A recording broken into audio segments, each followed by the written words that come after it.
Hey guys, welcome to Wrestling Days and welcome to UFC 237 live stream. This is a massive show. This is the big Brazilian show. It is full of legends and some very, very exciting matches as well. I've got to be honest, this is my favourite card of the year so far. And also, maybe my favourite fighter. I absolutely love Rose. Rose, who is in the main event. We haven't seen her for like a year. She's not been in action since April 2018. And I just think she is so cool. I really do. And I am super excited to see her in action tonight. So, yeah, very, very excited for this show. And as we said, absolutely rammed full of legends. We've got Anderson Silva, Jose Aldo, Thiago Alves. There's loads, absolutely loads. So, yeah, first of all, apologies that we've not been able to stream the past couple of weeks. We actually had a storm in this area that took out the cable, but we've managed to get it back for 237. Of course, the show hasn't started yet. It won't actually start for another 8 minutes or so. Yeah, really, really cool that we were able to get this back just in time. So we are at the end of the prelims. Prelims were quite interesting. Span just delivered a vicious knockout. So that's what we've just been watching. That's just finished. So there is no match underway at the moment. We're just waiting to get to the main card. So yeah, we've got a little bit of time to talk about what we're going to see tonight. And what we're going to see tonight is a fantastic show.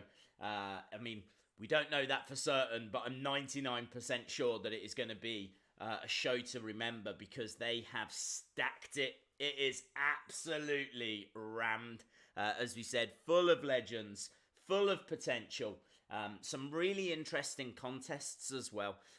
We look like that Aldo fight in particular looks very, very hard to call. I don't know if it's going to be Jose Aldo or Volkanovski that's going to pick up the victory there. I was really torn who to go with. I always like to put my predictions at the bottom of the screen. So I always like to give you in advance who I think will be victorious. I've gone with Volkanovski, but it is 50-50. Let me know who you think is going to be victorious in that fight. And also let me know in the main event, who do you think is winning the main event tonight? I'm very, very interested to hear your thoughts because I'm desperate for Rose. I've gone with Rose, but I think I've gone with it just because I'm desperate for her to win. But, you know, it's going to be a tough fight. So, yeah, let me know your thoughts. Hello, WWE Daily. Hello to Logan Nero. Hello, everyone that is in the chat. As we said, there is no action right now. They're just running down a little bit of information about the main card. Yeah, it looks like... How many fights we got? We got 5 fights on the main card. Don't we normally get 6? I thought we normally got 6 fights. But we've got 5 on the main card for us. But yeah, they are 5 fantastic fights. So I honestly think this is one of the best, if not the best cards of the year so far. The main event will end up being awesome. I agree. I think we're about to say goodbye to the prelims and then move over to the main show. Who is it that would be starting us off? I'm guessing it's going to be Bethe against Aldana, which should be a good little fight, but I think Aldana should emerge victorious there. Let's flip over to the main card. So you can see the main card information on screen now. So we've got Aldana against Bethe. Yeah, you know, this should be a good fight. Aldana, though, has got a big reach advantage here. Like 4.5 inches reach advantage. Bethe is from Brazil, though. Obviously, there's a lot of Brazilian fighters on this card. This is the big Brazilian card. Although, saying that, I can't say home advantage has been working that well so far. So, I'm not sure that that's going to play a massive factor. Aldana, I believe, is the favourite. Should be the favourite. I've got Aldana to win. She is from Mexico. She's just that little bit taller, little bit longer reach. She's the better boxer as well, the better striker of the two. But wouldn't surprise me if Bethe picked up the victory here. Hello, KJ Carter. When is the Aldo fight? That Aldo fight is tasty. It's not going to be for a little while. I'd imagine probably in about an hour and a half, something around that kind of ballpark. We've got a couple of fights to get through before we get to the Jose Aldo fight. And how amazing is that? After that, we then get Anderson Silva versus Cannonier. And then after that, we get Rose against Andrade. So, yes, I think we are just moments away from going to that main show. And as we said, what a show it is going to be. Apparently, Nate Diaz and Anthony Pettis are going to fight in August. I did hear this news, yes. That was news that was kind of breaking through throughout the past 24 hours or so. I think that would be a very interesting fight. Obviously, as well, we need to talk about the fact that Brock Lesnar has retired, but apparently he's still staying in the testing pool, which kind of makes me think that he might just be holding out. Apparently the rumours are that he did not get the deal that he wanted for that Daniel Cormier fight, and so as a result, he said that he was going to retire and step away. But he has stayed in the testing pool. So every chance, if they do go back to him with an improved offer, then maybe he will return. I mean, look, there's a lot of money to be made there. It's kind of hard. I know the fight. I think the fight to UFC fans isn't that appealing. Cormier against Lesnar. Cormier would walk it. It would be a walk in the park. But to casual fans, like, I feel like the UFC is really missing like those big paydays. You know, they haven't got Ronda Rousey anymore. Connor's obviously only fought like once in the past couple of years. Yeah, it's hard for them to kind of hit those pay-per-view numbers that they were hitting a couple of years ago. Brock Lesnar coming back definitely would have done that for them. So I'm surprised. I'm surprised that the offer wasn't like outrageous to bring him back, because that is guaranteed pay-per-view buys. Even though Cormier would absolutely walk that fight. But yeah, I've got to be honest, it's still a fight I absolutely would have loved to have seen. But it doesn't look like we're getting it now. Although, as we said, interesting, the fact that Brock Lesnar seems to be staying in that testing pool. I heard as well that once you get removed from the testing pool, it takes you 6 months to go back into it and to go through that process. So, really seems like he is holding out to see if they are going to come back with that better offer. But we are now going to be getting Cormier against Stipe, version 2, round 2, if you will. And I think that should be a great fight as well. So, certainly enjoyed the first one. Hello again to everyone in the chat. Hello, Anna Dawes. How you doing? Logan Nero saying, Days, did you get a haircut? I did get a haircut, yes. I did get a haircut, much needed as well. No longer do I look like a hobo. Now, I mean, I don't look much better, but I did get a haircut. Right there, just talking, we got Michael Bisping just running down the card at the moment. We have gone over to the main card. So yeah, very, very excited. Let me know your thoughts in the chat below. Let me know who you think is going to be victorious throughout the night.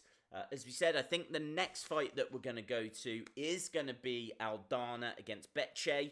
And obviously Bethe, you know, she got knocked out by Holly Holm. She's not as good when it comes to striking as Aldana. And honestly, Bethe gets caught. She gets caught. I really feel like Aldana's going to get a knockout in this one. So this could be a very quick fight. Not sure if it will come in the first round or not. But I'm very confident that Aldana will emerge victorious from this one. So, very interested in this. This is hopefully going to start us off the right way. And then we go into a fantastic card. Thiago Alves, Josie Aldo, Anderson Silva, Rose in that main event. Cannot wait. Cannot wait. 8 days. Tell Mama Days happy Mother's Day. I don't, thank you. I don't believe it's Mother's Day here. I hope it's not Mother's Day here in the UK. Here in the UK, I think it's just Sunday. Yeah, I think we already had as like in March. So I had a few people asking me what I was going to get my mom for Mother's Day, and I was very confused. It's because we don't have it here. We've already had it. I probably should get her something else, really. But anyway, that's not the point. So, yes, we are in Brazil. We are in Rio de Janeiro. Sadly, we're not, although some of you might be. I'm not sure. I am here in the UK enjoying this massive Brazilian UFC card. And it should be a great, great show. Again, still... they're just running down what we're going to be seeing. We've got a bit of a video package at the moment showing Anderson Silva right now, who I do think is going to be victorious tonight. We can talk about that Anderson Silva fight. So Anderson Silva against Cannonier. Cannonier, very explosive, very powerful. Dropped Branch in his last outing. He's a big puncher and he's fast. But he can be a little bit reckless. That's his problem. He can leave openings. And against someone with the experience of Anderson Silva, I just have to edge it for Silva. I don't even think it's because it's in Brazil. I just think Silva is going to find a way through. I think he will get presented with a couple of opportunities. And someone like Silva... who is getting on a little bit, you know, he's not the same fighter, but I still think he's got enough to take those opportunities. He's longer, he's taller, he's got a better wrestling game as well. He's going to be looking for takedowns. Could still find a knockout punch straight down the middle. I'm really interested in that fight. It's kind of like a 50-50 fight. And I kind of feel that way about a lot of these fights. Like, normally you get a couple of fights where there's an out-and-out winner, someone that you absolutely know is going to emerge victorious. There's not many fights on this card, you know. I do feel like our first one could be that way. I do feel that Aldana taking on Bethe could be that way. I think Aldana is an out-and-out winner. Past that, it's very hard to call. It is very close stuff. So, yeah, very, very interesting. Thiago says, I think this will be Silva's last fight. Don't know. I hope not. I really hope not. We'll have to see, though. We'll have to see. I still feel like there's something there. I still feel like there's something in the tank. And hopefully we do see that tonight. Who knows what a victory tonight could do for him. I don't expect him to be going on, you know, kind of competing for titles and things like that. But he's still mixing it up with the best out there. So let's see how tonight goes. Fascinating card, fascinating fight. Silva is like a robot. He is like a robot. He is. You're absolutely right. We've seen some great outings from him recently. Daniel Cormier just talking now about how excited he is for tonight's show. Just really echoing what we've already said. Talking about the Brazilian crowd as well, about how passionate they are. You do get that, and we have seen that from the prelims. Very vocal crowd. Normally with like the UFC prelims, you don't see like that many people in the crowd. They slowly start filtering in as we get towards the main show. This crowd already a lot of people in there, and already very very vocal, very very loud. So yeah, very very interesting night ahead. Hello, hockey and WWE fan 87. Hope you are well. Hello, Jim Gore. Thank you for dropping by, my friend. I hope you enjoy the card this evening. We've just been talking about a couple of the matches. It's only 5 matches for us to watch on this, but 5 great matches that very much looking forward to. And I hope you enjoy it as well, bud. Hey, Logan. Don't even like UFC. I'm just watching it for you. Thank you, National Wrestling. Appreciate the support, dude. But I think you really should watch this show. This is going to be a good one. And Rose, I'm such a fan of Rose. Like, I know that she's not perfect, and I know that she's got a lot of faults in her game. But, I mean, she is obviously a champion, and she is a fantastic fighter. I just find her so intriguing, such an interesting character. And that is going to be a fantastic fight. I don't think Rose is stepping into that as favourite either. I think she goes in as the underdog. They're now talking about Cannonier. National Wrestling, yes, I do. Of course I remember you, my friend. Thank you so much for joining us here. Just showing Cannonier firing down some of those elbows. Such a vicious weapon that he's got there. He does have serious, serious power, but he is up against the Spider. Anderson Silva.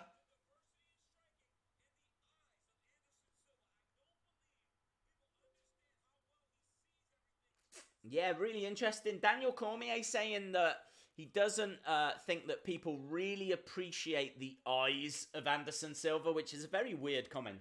But what he means is the fact that Anderson Silva sees what's going on, sees the game, is always several steps ahead. And this is what I was saying earlier about the fact that I do think Cannonier is going to give him some opportunities. You don't want to be in there against someone like Anderson Silva. Silva is going to see exactly what is going on, and he is going to make you pay. He is going to make you pay. I think Anderson Silva has still got enough to get through this fight and to get a victory over Cannonier, which would be a big win for Anderson Silva at this stage in his career. I think we are on the verge, my friends, of going over. We are going over to the bantamweight bout. This is our first fight on the main card. This is Aldana taking on Bethe. Oh, brilliant. Hello, WWE Freak Official. I like Rose. Why don't some people like her? She is awesome. Well, she's stepping into this as the underdog, I believe. So I'm not sure if there's people. I think it's like she's got a few flaws in the game, and I think she will get defeated, and it could be tonight. I think she's got enough just to get through. I really do. So it's a fight I'm very much looking forward to. But I gotta be honest, this first fight is one I'm very intrigued by. Big cheers.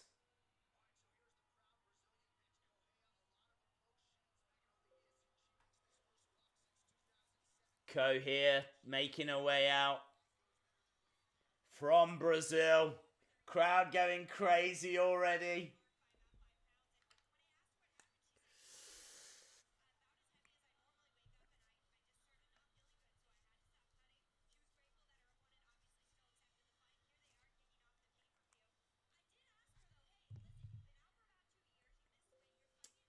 Oh, right. So she has actually missed weight.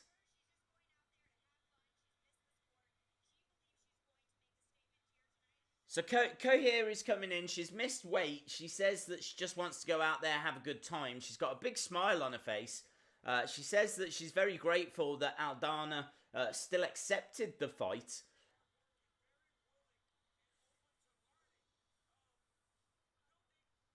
Fourth most significant strikes in UFC bantamweight history.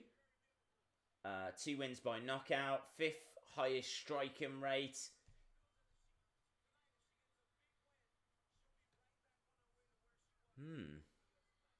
Interesting stuff. Missed weight by 5 pounds. Wow. I honestly didn't know that.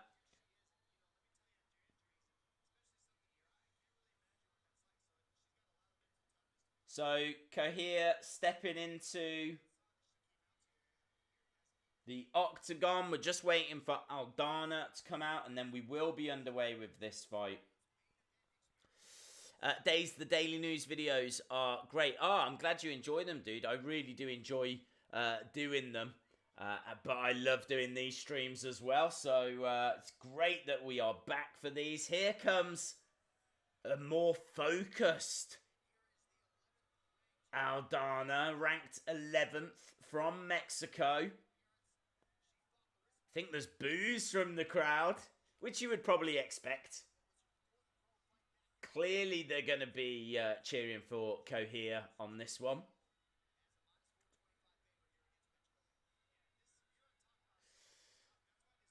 Aldana looks more focused. She absolutely does. She is taking this very, very seriously.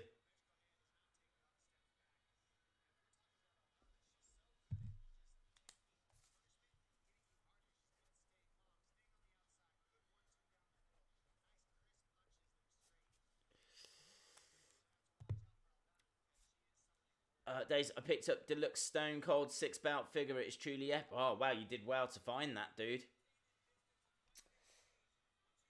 Who have you got for this one? All of my predictions running across the bottom. They have been since the start of this stream. So I'm not going to be making out that this is the person that I picked from the start. You can see who I've picked. And I have gone with Aldana on this one. I mean, she certainly looks like she's coming in the more focused of the two fighters. I believe she's favourite for this as well.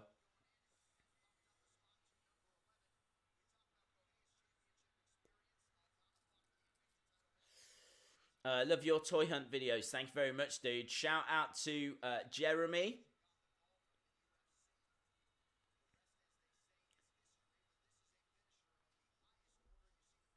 Back-to-back wins. She is stepping into the octagon. Oh, I tell you, I am super excited for this. I really feel like Aldana is going to get a knockout. Aldana is favourite, and she is heavy favourite. Minus 425.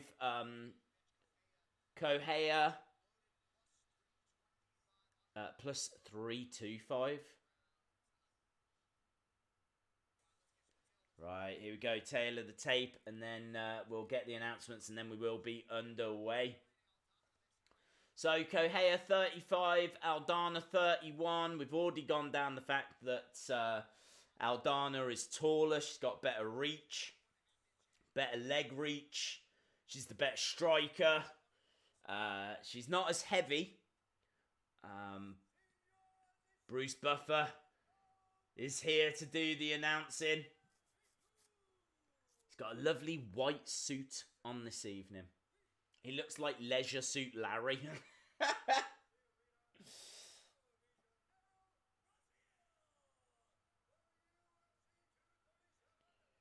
UFC 237 about to get underway, my friends.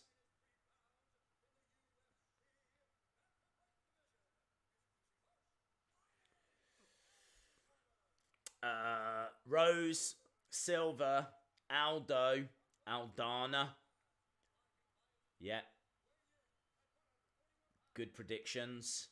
Oh, did he? Did Swagger win? Or Hager, as I believe is known. He picked up another victory. Bellator is running at the same time. Gotta be honest, that Hager fight's the only one I was that bothered by. So great if he has picked up another victory. Right, Aldana is getting introduced now.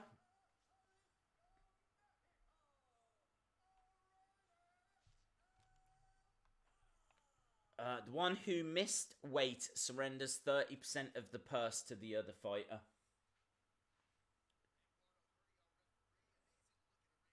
Okay, here we go then, guys. We are finally going to be getting to some action.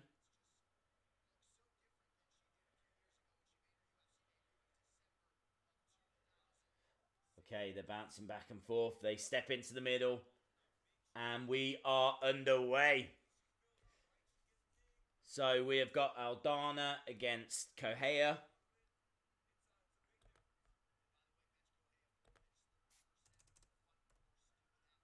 And actually, the commentator's just talking about the fact that she has had to surrender 30% of her fight purse for the fact that she lost weight or didn't manage to make weight by 5 pounds. A bit of a slow start on this one. Already 40 seconds in, and we've only had a couple of strikes thrown.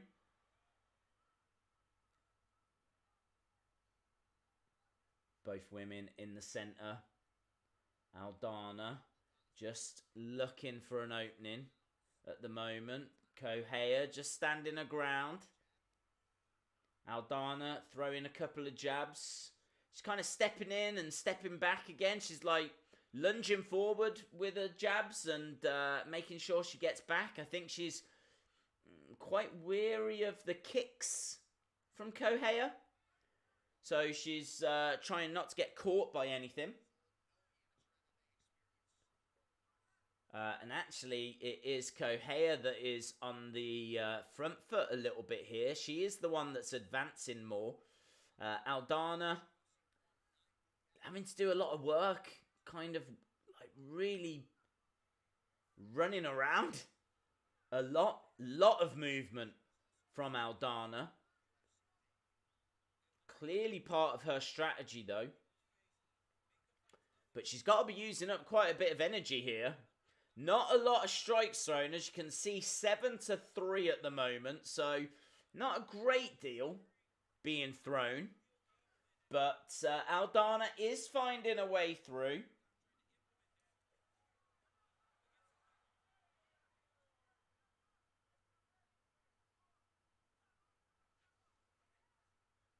Still nothing huge finding a way for either woman. I just feel like Aldana is just trying to find a range.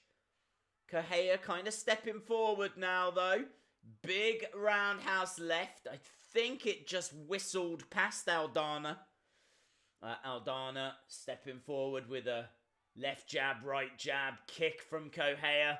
Slight uppercut from Aldana. The work rate for both women stepping up. Correia stepping forward. Nice roundhouse left. No, still not a great deal of damage, though. Aldana just shakes it off, steps back. Nice little flurry, though, for Correia.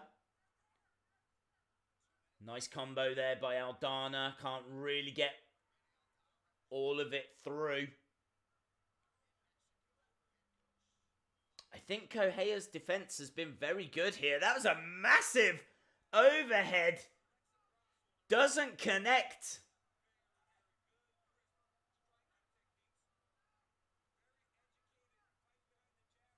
I don't think Aldana has been able to get like a great deal of power behind her shots. A little kick out there by Correia.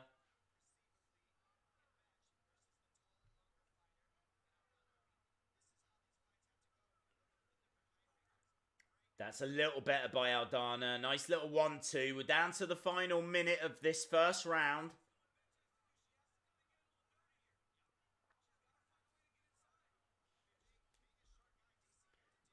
big overhands, those massive overhand rights from Correia.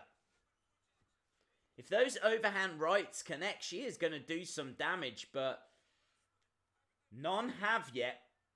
Aldana with a kick. We're down to 40 seconds in this. Correia with a nice little combo to the body. I'm very surprised that Aldana hasn't been forcing the fight a little bit more here. She's been on the back foot a little bit. She's kind of like hitting and running. She's firing a shot in and then she steps away. She obviously doesn't want to fight at close range. She's really trying to use her reach. So stepping in, using that reach advantage, stepping out again. She is not allowing Correia to fight in the pocket. That's the end of the first round. Very tough round to call. Very tough, actually. I've only just seen the numbers.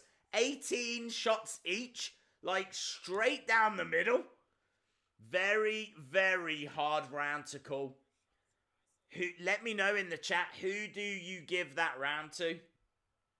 I might have to go with Correia. I think Aldana was on the back foot for quite a bit of that. Looking forward to the Jose Aldo fight. Yes, absolutely. Yes, I did hear about Silver King. Very sad news. Apparently he passed away in London, I believe it was. I think he was competing in London. As you say, yes, in his early 50s. A real shame. A real shame. So, yeah, thoughts obviously go to his family. That boy says that he would give that to Correia. Okay, here we go. Aldana. Coming in with some more kicks now. Didn't see so many kicks from her last time.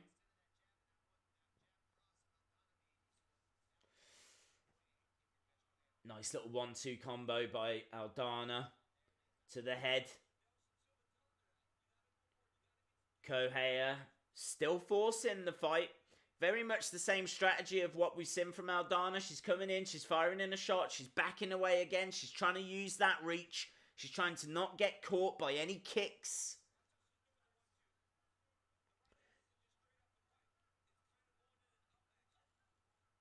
Nice little left jab there. Ooh, that was good work though by Correia. Stepping forward. Firing in a couple of shots to the body.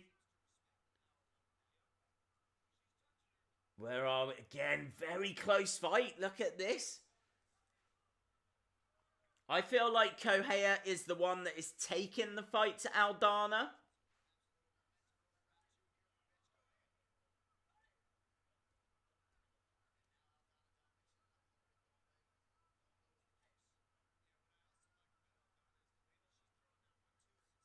Aldana, good defense.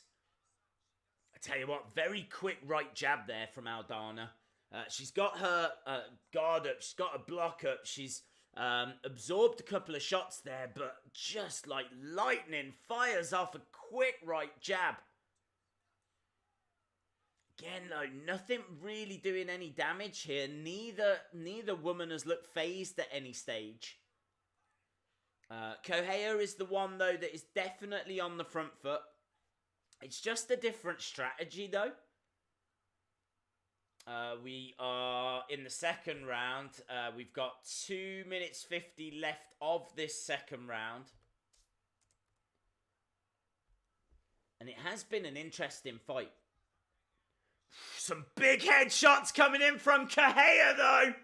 They landed. I don't think there was a great deal of power behind them because Aldana is just taking them. But there is some big shots coming in from Correia.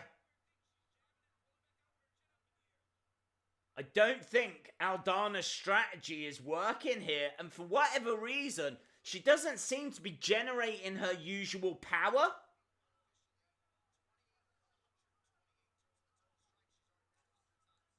And you see Correia is pulling ahead now. 47 strikes to 35. Ooh, big shot though by Aldana to the head. Big left hand. And now Correia is pushing Aldana up against that cage. She manages to escape. We're finally starting to see a bit of action here. A bit of something that could do some damage. Beautiful flurry from Correia there. And again, stepping forward with a nice combo. 1-2 to the head. Forearm smash as well.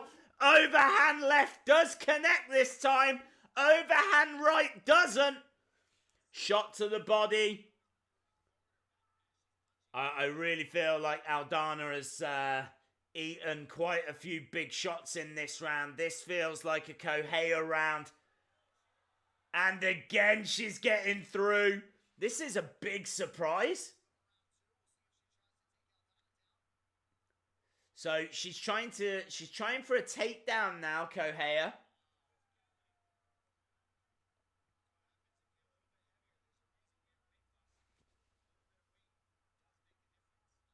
Okay, manages to escape both women back into the middle.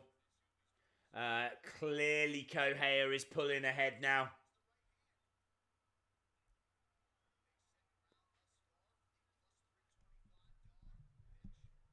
Nice combo there. Shot to the body. And then shot to the head by Correia.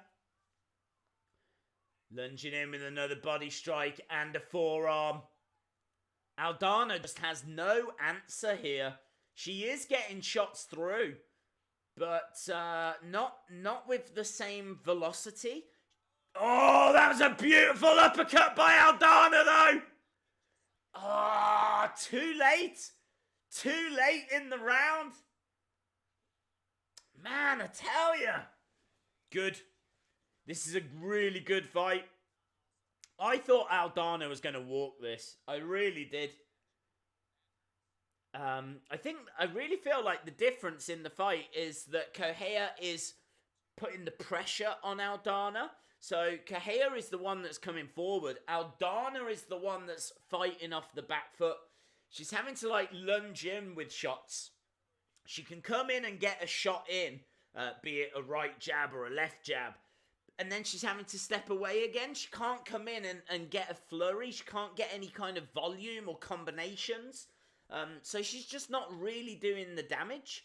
Not the same kind of damage that Correia is doing, because Correia is managing to find combinations. She is putting more shots together. And as a result, she is winning this fight.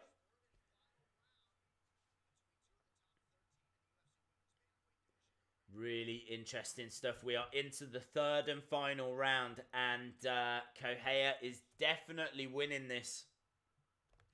I feel like Aldana is going to have to get something big here. She's going to need a knockdown or something. I gotta be honest, even a knockdown might not do it for her. She might need a knockout or a submission. I really thought that she was going to get victory here, Aldana, by her power.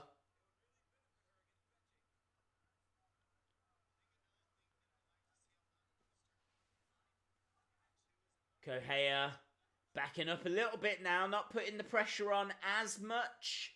I don't know if she feels like she might have already got a couple of rounds in the bag. Maybe she's going to try and see this round out. Aldana is the one that definitely needs to be taking the fight to Correia here. Both women just standing their ground in the center.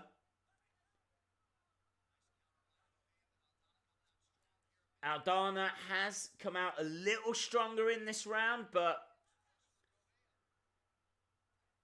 Correia is just managing to find big shots.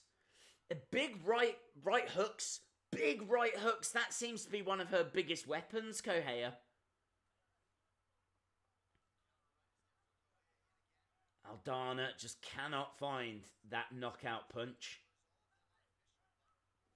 She goes in with a right jab, follows it with a left hook, but the left hook swings and misses. Correia is just flailing around. Couple of weird angles there by Correia. Nothing really connecting. 3 minutes left in this third round. It's been a fascinating fight. Little bit slow in places. Certainly hasn't gone the way that we expected. Aldana came into this very focused. Correia, big smile on her face. Seems to just really be enjoying it, and she's enjoying it right now. All of her shots laser focused on the face of Aldana, and they're getting through. You can see 88 shots to 57. She is absolutely storming this. I feel like there's a little bit of damage on the face of Correia. She's just constantly stepping forward with big shots. She's not stepping forward with little jabs or anything. It's big strikes all the time from Correia. Overhands and big jabs. Not these little kind of combos or anything now. It's just big strikes, big shots, driving Aldana back. And Aldana's got no answer. Correia is looking for a takedown. She can't get it. Aldana is looking for an armbar. Is she? No! She got it! Aldana! Wow! That came out of nowhere! That is absolutely incredible. That came out of nowhere. It just goes to show, doesn't it? Look at that. I think what's happened there is Correia has decided that with like a couple of minutes left, let's go for a takedown. Let's try and wind down the clock. And she has just thrown the fight away. Because as she goes in for the takedown, she seems to smack her head off the knee of Aldana. That busts her open. And then before she knows it, she's in an armbar.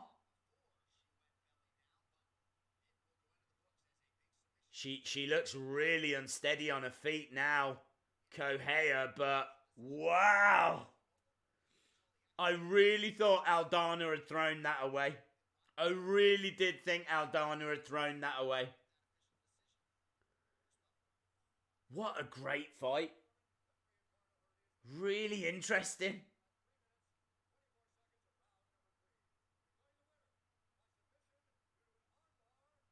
Submission by armbar, Aldana. I think there was like 1 minute 36 left. It was Bethe that threw that away. Bethe absolutely threw that away. She was up in that fight. She had sort of dominated. She, like, first 2 rounds and the third round, actually. Her strategy, Aldana's strategy, did not work. Aldana's strategy did not work at all. And then it was only down to Correia coming forward. Correia seemed to want to wind down that clock. And it's only because she came forward looking for that takedown. Smacked her own head off the knee of Aldana. Found herself in a horrible position before she knew it. Armbar. And Aldana with the victory. I am absolutely stunned at that. Absolutely stunned. I gotta be honest, out of all of the fights, that was the fight that I thought Aldana was going to walk it. I thought she would get it by knockout. She's a better striker. I really thought that she would find that way through, find the chin, expose Correia, but it didn't go down that way. Really surprising fight, and a surprising victory, actually. Even though I predicted Aldana to win, she was down and out. She was down and out. Great fight. Great fight. How far are we from the Rose fight? I would say we're a good couple of hours away. Good couple of hours from the Rose fight. We've still got Thiago Alves against Staropoli. We've also got Jose Aldo against Volkanovski. We've got Cannonier against Silva. And then we finally get to Rose. They're just doing the post-fight interview here with Aldana. That was a big win for her.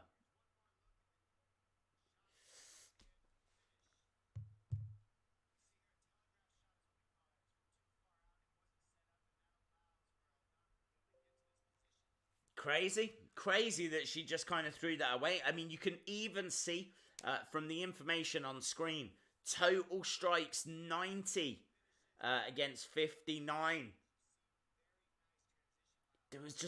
She hadn't gone for that takedown. We hadn't seen that takedown attempt. She kind of tried to back her up against the cage at one point, but she didn't go for like a takedown attempt or anything like that. She did it with 1 minute 30 odd left and absolutely paid the price. Absolutely paid the price. Right, so next fight, Thiago Alves against Staropoli. This is going to be a great fight. Very much looking forward to this. Alves, obviously, in his last fight, beat Max Griffin, but to say that that was controversial would be an understatement. Yeah, he shouldn't have won that. I've no idea how the judges gave him that victory. He didn't look great in that fight. He got knocked down a couple of times as well. I just don't know if he's going to have enough to get past Staropoli. I've gone with Staropoli on this one. Alves, of course, is a veteran. He's definitely got the experience. He's definitely got the tools to get the victory. But I don't think he's going to do it. I really think that Staropoli, I know he's only, I think this is like his second UFC fight, but he throws hammers, and he's hungry, and he's quick, and he likes to work in the pocket, and I think he's going to be pressuring, honestly, I'm not sure who the favourite is on this. I've not seen the bookies' odds, but I am going with Staropoli for this one. So let me know in the chat who you think is going to emerge victorious on this one. Yeah, I am very much looking forward to it. It's going to take me a while to get over that last fight, that Aldana Correia fight. Absolutely loved it. Can't believe she threw it away. I still can't get over that. Looked like all she had to do was just keep doing what she had done. She was winning. She was winning the fight with them standing up. I don't know why she thought taking it to the ground would be the right move. I mean, like, unless she thought she was just going to run the clock out. Didn't go that way, clearly. But yeah, very, very interesting fight coming up. Let me know your thoughts, who you think's going to win on this next one. Alves against Staropoli. Let me know who you think will emerge victorious. Thank you very much, Nate. Really do appreciate the support, dude.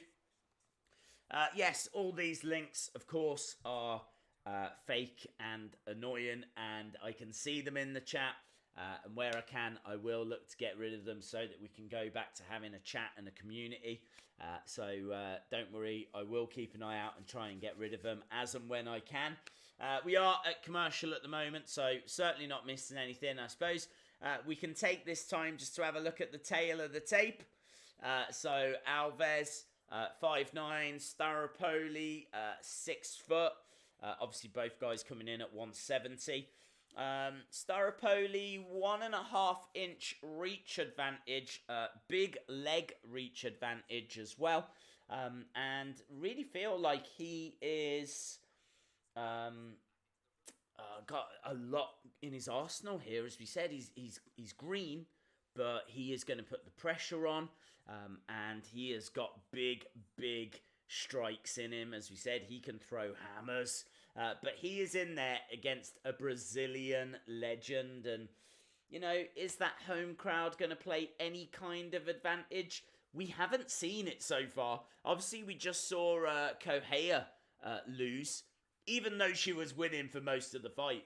Yeah, it's not been a brilliant night for the Brazilians, and I fear that if that is going to continue, Thiago Alves from Brazil, I think will fall short here against Staropoli from Argentina. So yes, as we said, let me know your thoughts in the chat. Who do you think is going to emerge victorious on this one? Do you think that Alves has still got it? Do you think that he can pull out the victory here? As I said, I don't actually know who the bookies' favourite is going into this one.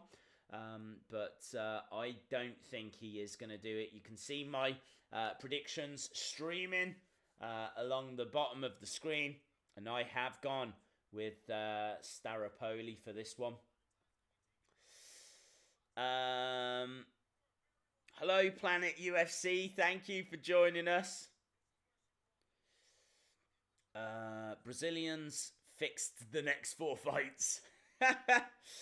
What are your predictions? Well, I don't know. That's not what I'm saying. That's your name. It's streaming, or scrolling, I should say, down the bottom. They have been all throughout this stream. So you can see I did predict Aldana would be victorious. I was a little bit concerned during that fight, but yes, it did thankfully come true. And I have gone for Staropoli for this one. And actually, Alves is the favourite coming into this. So this is going to be very interesting here.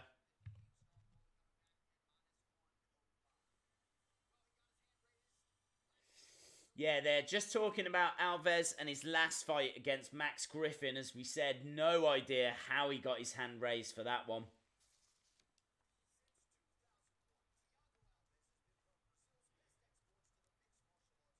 He's been fighting Alves since 2001.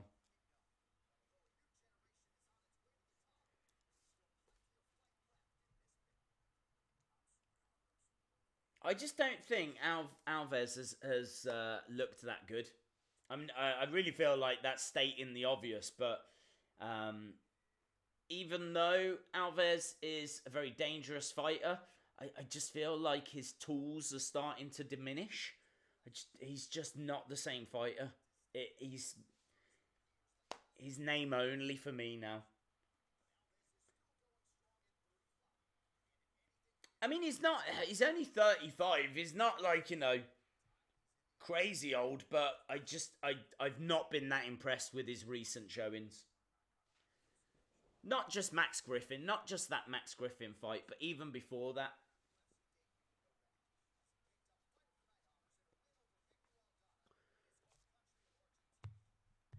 Silva is going to win by submission.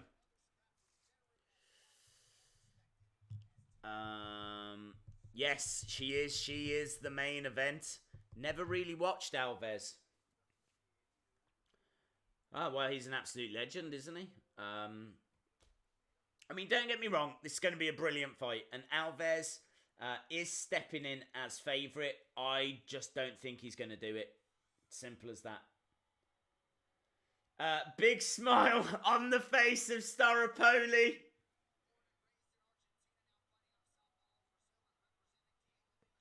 He is loving it.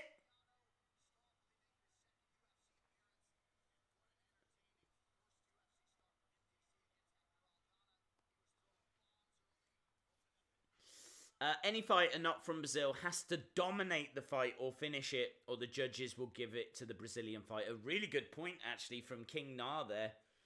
A good point. We have seen that the Brazilian judges, I don't want to say do favour Brazilian fighters, but it is very difficult if you're not Brazilian. So basically they do favour Brazilian fighters. Staropoli is obviously just getting ready on the outside of the octagon. He is got a big smile on his face. He's hugging all of his team and everything. He certainly looks ready for this one. He looks excited for this one, which is really great to see. 6-fight win streak for Staropoli. 4 first-round finishes. He has finished 7 out of 8 wins. 5 by knockout. He's coming in with some big statistics. Certainly, I've been impressed with what I've seen of him so far. Gotta be honest, haven't seen a great deal of him, though. But what I have seen, I have certainly appreciated. And I think he's got enough to get past an Alves that is diminishing, sadly. But here comes Thiago Alves. He's looking very focused. Not smiling and waving to the crowd at all.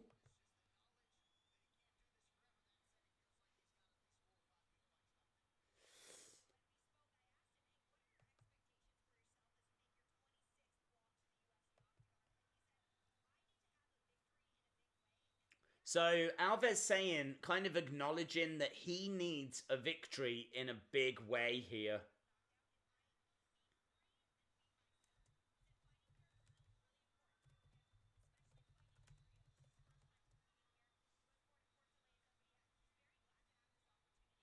He says it's glad to have this opportunity to be fighting in Brazil. Obviously in front of this kind of hometown crowd.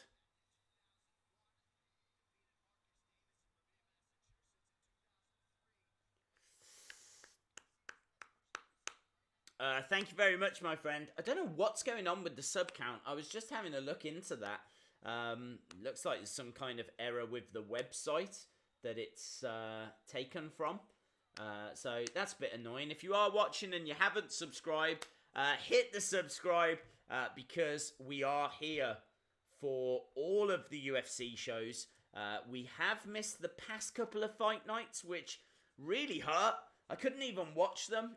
It's because we had a storm in the area and it took the cable out. But I have now managed to get that streaming instead through my laptop. So even if a storm hits, we are absolutely fine for the future. So yes, all good. And that is how we're able to enjoy UFC 237. So we will be back for fight night. I haven't even looked to see when the next fight night is. Bruce Buffer just doing the honours at the moment. Again, let me know your thoughts. Who do you think is going to be victorious? I've gone with Staropoli. He is in there against the Brazilian legend. It's going to be a tough fight for both guys, I think. Watch now. Alves is just going to step out and spark him. He's going to step out, bang, one strike. Staropoli will get sparked out. He won't. I'm confident. Big pop, big cheer, as you would imagine. Crowd absolutely loving this.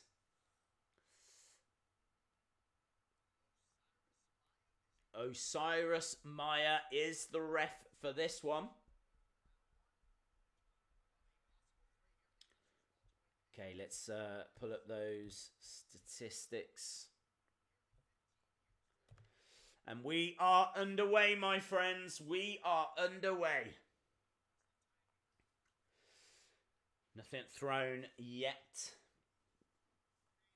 So, thankfully my fear didn't come true. I was worried Alves was going to step forward and spark out Staropoli.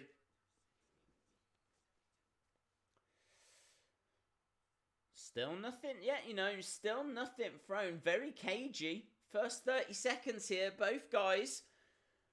Middle of the octagon, standing their ground. Just not trying to give anything away. Kick there by Staropoli. I don't know if it landed. I'm not sure that I could say that was a significant strike. If it was just a flick and nothing more. That one landed though. And again, he's coming in with some big kicks here to the body, Staropoli. Alves just backs away though, so I don't think Staropoli can get everything behind him. But that is definitely something Alves is going to have to watch out for. Beautiful combo there. Left jab, right jab by Alves. Kicks to the legs now. Staropoli using those kicks very well.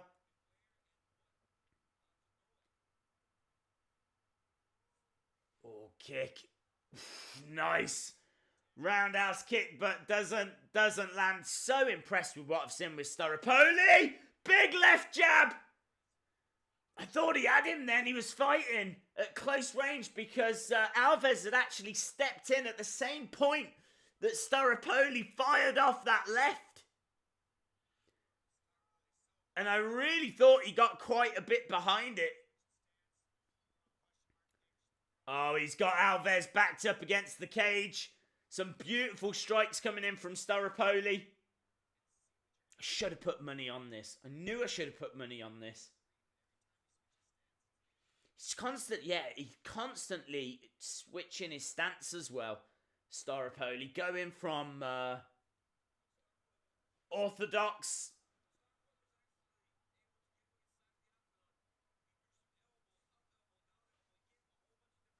southpaw. It's really interesting. Alves is... I'm not sure Alves has quite got this figured out yet. This is definitely Staropoli's round. Definitely Staropoli's round. Staropoli coming forward. Beautiful combination, but can't quite connect because Alves is backing away. Shot to the body there. Very unorthodox shot to the body. Left hand. Couple of jabs to the head by Staropoli. Kick followed by a left jab. It's all Staropoli. I mean, where are we? I've got to be honest. I really feel like Staropoli has thrown more than what those numbers are showing there. I honestly thought he'd thrown double than that. Those numbers are not reflecting what I am seeing. Staropoli is absolutely controlling this. Kick, spinning kick.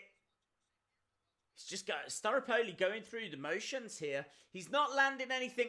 Oh, that was pretty nice. I was going to say he's not landing anything big and then he just throws this massive right hand. He's so quick. You can see the power as well that he's got in his shots, but the speed of them are so impressive. And he's got such an impressive arsenal. Like, he can change his stance. He's got fantastic kicks. Spinning kick. Side kicks.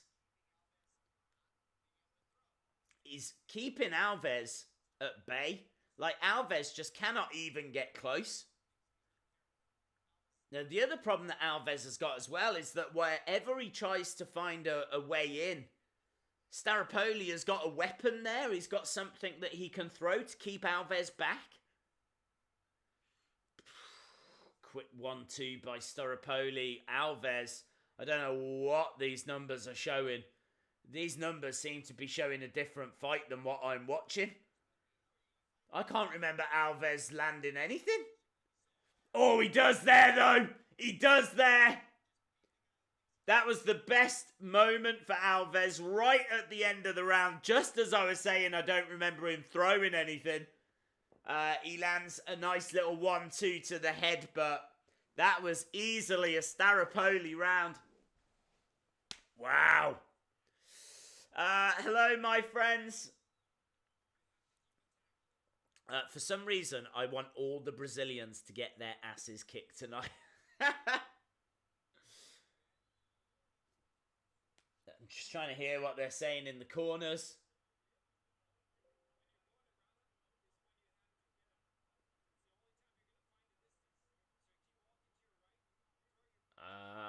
When you're going around him, that's the only time you're going to get him. I can't hear what corner that is being spoken to. I feel like that might be Alvarez's corner, because Alvarez is really struggling to find a way in here. Great fight. Another great fight. I loved the first fight. And this one is shaping up to be as good.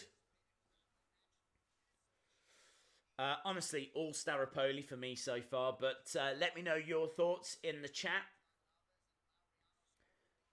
Right, we are into the second round. Kick to the body. Oof. Alves backed up against the cage a little bit, but managing to come forward. Now he is stepping forward with a left jab, Alves.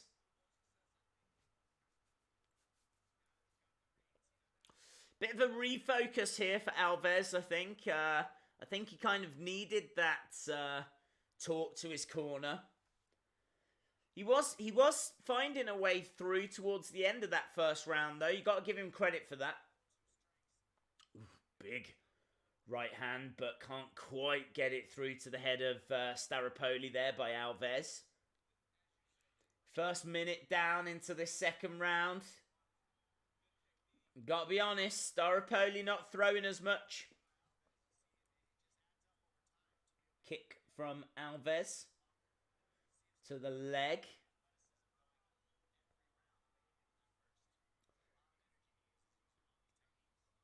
Kind of cagey opener to the second. We saw this at the start of the first. It was a bit slow, a little bit cagey, and then it really started to pick up pace. Kind of seeing the reflection of it again here. Staropoli kind of taking his time. Alves stepping forward, not landing with anything. Firing in a kick, though, by Alves to the body of Staropoli. Staropoli, this! Down goes Alves! Down goes Alves! Staropoli jumps on top of him, grabs him. He's on the back of Alves. Now, that wasn't like a knockdown. I think it was more Alves was staggering back from a few shots that Staropoli had thrown. Alves is perfectly fine. I think he was like backing up, lost his footing a little bit. Staropoli jumped on top of him, got onto the back. Both guys are back up onto their feet now. That's going to be big, though, for Staropoli in this round. I feel like Staropoli took the first one. I think he's definitely up in this one at the moment. 2 minutes 20 left in this second round. Alves, though, coming back, firing a couple of quick combinations to the head. This fight just is not as close as those numbers are saying. Really, really feel like Staropoli is further ahead and has thrown a lot more than what those numbers say. Big strike from Staropoli to the head of Alves. And again, he comes in like roundhousing now. Roundhouse left with a straight left. 1-2 down the middle. He seems to be swinging round and then firing down the middle. Alves, though, answering with a couple of shots of his own.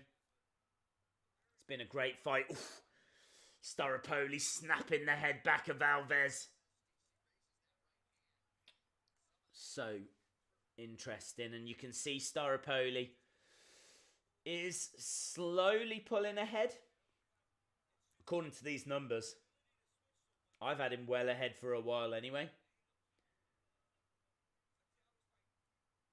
Nice kick to the body by Staropoli. kick back from Alves. Alves trying to back up Staropoli. Staropoli is having to eat a bit of punishment here. Shots to the body. Big shots to the body. Uppercut by Staropoli. 40-odd seconds left of this second round. They are just noting that Staropoli is breathing a little bit heavy. And he certainly is. He's not firing the same volume that he was in the early stages of this fight. I hope he's not gassed himself out. He might have. He's definitely up. He's only got 20 seconds to hold on.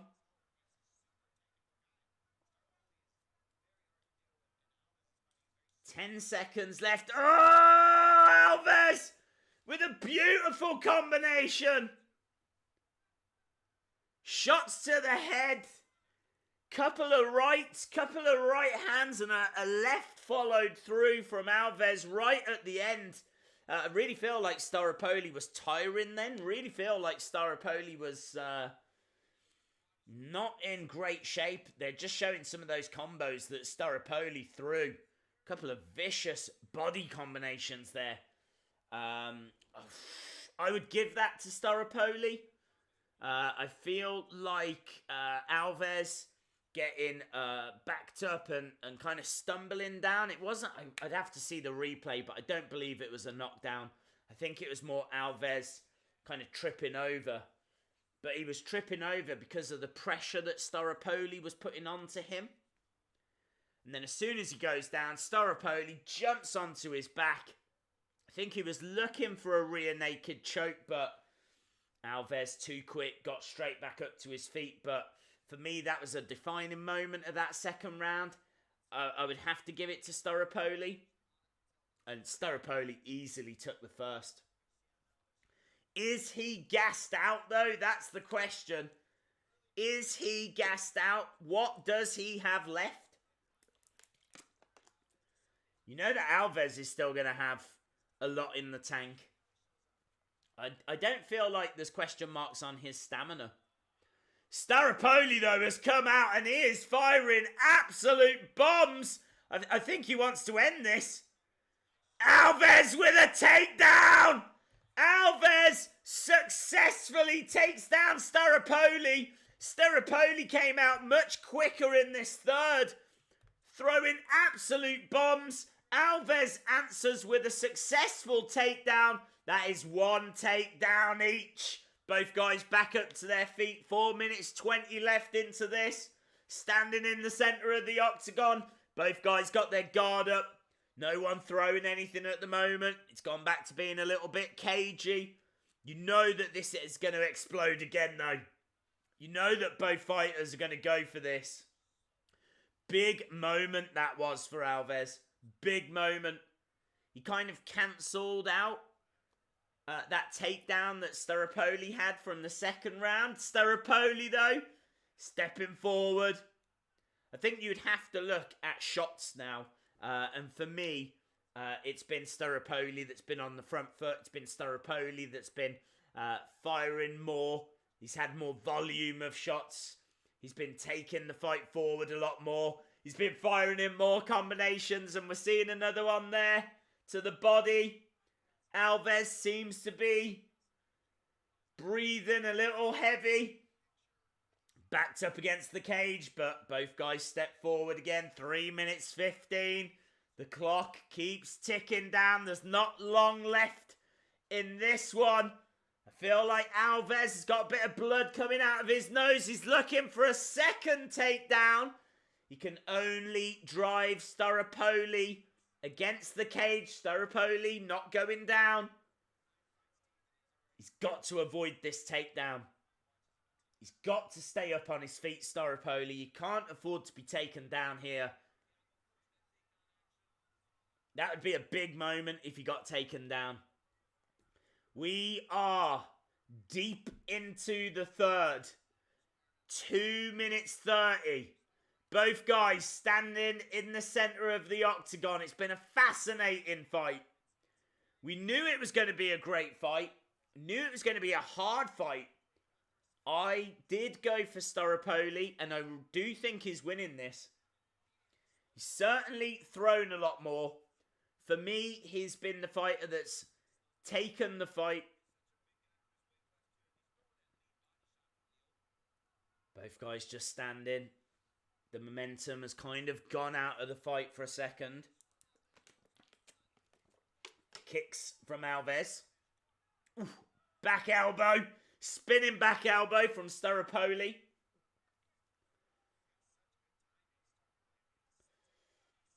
Honestly, like, Staropoli, I really feel like if he can just work more on his stamina, he is a great fighter. He has got so many tools, and it's only like since the second round, like midway through the second, he's not been throwing the same volume of strikes. He's still in this fight. He's still dangerous. And Alves is busted open here. But if Staropoli can somehow just work on his stamina a little bit more, get a little bit more of that momentum going further into his fight, he is going to be a big player here. I tell you, if this one goes to the judges and Alves wins it, I will be shocked. I really feel like Staropoli is up here. Big knee though from Alves. Alves is the one that's trying to take the fight to Staropoli at the end of this. I think Alves knows he's probably down on those judges' cards, and he is the one that's taking the fight to Staropoli. Staropoli on the back foot, just trying to survive these final 25 seconds. Blood coming out of the, I think it's nose of Alves. 15 seconds, they're trading bombs with each other now. Big knee, Alves goes down, but he gets straight back up. That could be a key moment. And that is the end of the fight. Big smile on the face of Staropoli. Smile on the face of Alves. Absolutely fantastic fight. I think Staropoli's got damage as well there. Saw that there was a bit of blood around the nose of Staropoli. Looks like he could even have a broken nose. Same with Alves as well, though. He's taken some damage there. Alves on the shoulders of one of his coaches. I think he's got his arms in the air. I tell you, this is going to be difficult because this is in Brazil. Just like you guys were saying in the chat, this is in Brazil. I feel like Staropoli is the person that should win this. Let's see. Good shots near the end, says Kieran. I agree. Alves came back into it towards the end. 25 headshots from Alves, 49 from Staropoli, 9 body shots from Alves, 21 from Staropoli. Leg strikes though, 25 from Alves, 3 from Staropoli. Those are the fight statistics. Here we go. Let's go to the decision. Let's see who's got this. Bruce Buffer.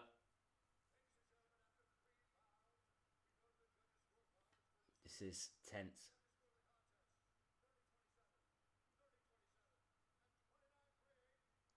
Unanimous? Unanimous.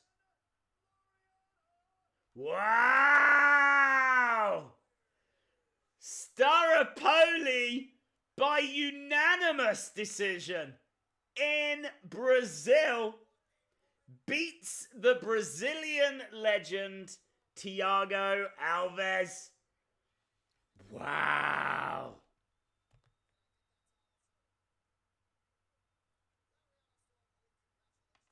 Staropoli looked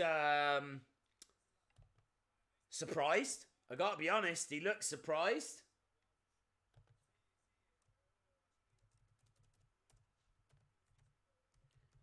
Not a great night for the Brazilians. Hopefully that continues, because I really, really want Rose to win. I really want Rose to win.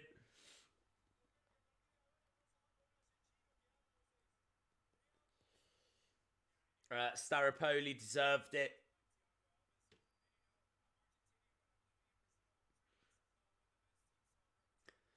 Staropoli says, even though he is Argentinian, he has been living and training in Brazil, so he feels part Brazilian. I think he's trying to just win the crowd over a little bit here. Which is fair enough. If he lives and trains in Brazil, it's probably worth mentioning. Great fight. Great fight. And it is going to be Jose Aldo next against Volkanovski. That is probably the closest fight of the night. That next fight is so hard to call. I really didn't know which way to go with it. I really didn't know which way to go for it. I feel like that and the main event were the two toughest matches to call. I've gone with Volkanovski though.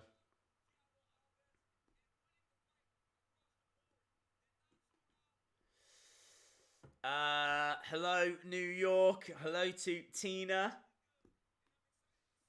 Thank you very much, Michael. Really appreciate the support.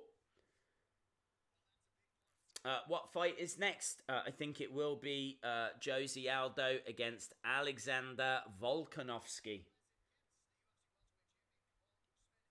Usman in the crowd with Thiago Santos. They're just showing... they were just showing us the rest of the 2019 schedule, and just as it came up, we go to commercial break. Of course we do. Of course we do. Soon as they showed me something that I was interested in looking at, bang, gone. Commercial break. Right, my friends. This is going to be such a fascinating fight. This is mouth-watering. This really is mouth-watering. Again, I haven't seen the betting odds for this. I don't know who's going in as favourite. This is close. This is really, really close. Jose Aldo, Brazilian legend. Volkanovski from Australia. Aldo 5'7", Volkanovski 5'6". Both guys 145, of course. Aldo's got a slight disadvantage on reach, but only by 1.5 inches. And he has got a leg reach advantage by 4 inches. So this is such an interesting fight. So Aldo has got the best takedown defense in this division. He's got vicious left hooks. He's got great movement. I love his pivot movements. He's got a big advantage on the ground. A huge ground advantage. Volkanovski, though, is powerful. He's aggressive. He will put pressure on Aldo. He's going to look to drag Aldo to the cage. Aldo is going to look to take Volkanovski down. So, there's going to be openings. There's going to be potential for Aldo to take Volkanovski down. But it's going to be so interesting to see if Volkanovski can stay standing because he is the more powerful fighter. He's on a 6-fight win streak, Volkanovski, and that did sort of sway it for me. That's why I've gone with Volkanovski. He's coming into this red hot, and I just think he's going to have a little bit too much power for Jose Aldo. The problem with Volkanovski is he can drop his hands sometimes at key moments. That could allow Aldo in. As we said, there's going to be openings. There's definitely going to be openings. And Jose Aldo is not someone that you want to give opportunity to. So let's see. Let's see how this goes. They're just showing the featherweight rankings at the moment. Jose Aldo ranked number 1 in those rankings. Volkanovski ranked number 4. Of course, Max Holloway is the champion, and surely the winner of this goes on to fight Holloway for that featherweight title. Such an interesting division that is. Big fight. Interesting fight. Close fight. Volkanovski used to walk around at 220. Go the Australian Aussie pride. Unfortunately not, my friend. If we turn the volume up, then we rightfully could get done for copyright. And then we won't be able to stream anything ever.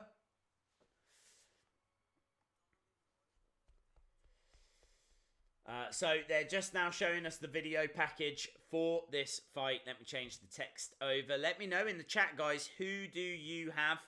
I know this is a fight that's going to split people. I think a lot of people are probably going to go with Aldo. There's a lot of love for Aldo. And it's close.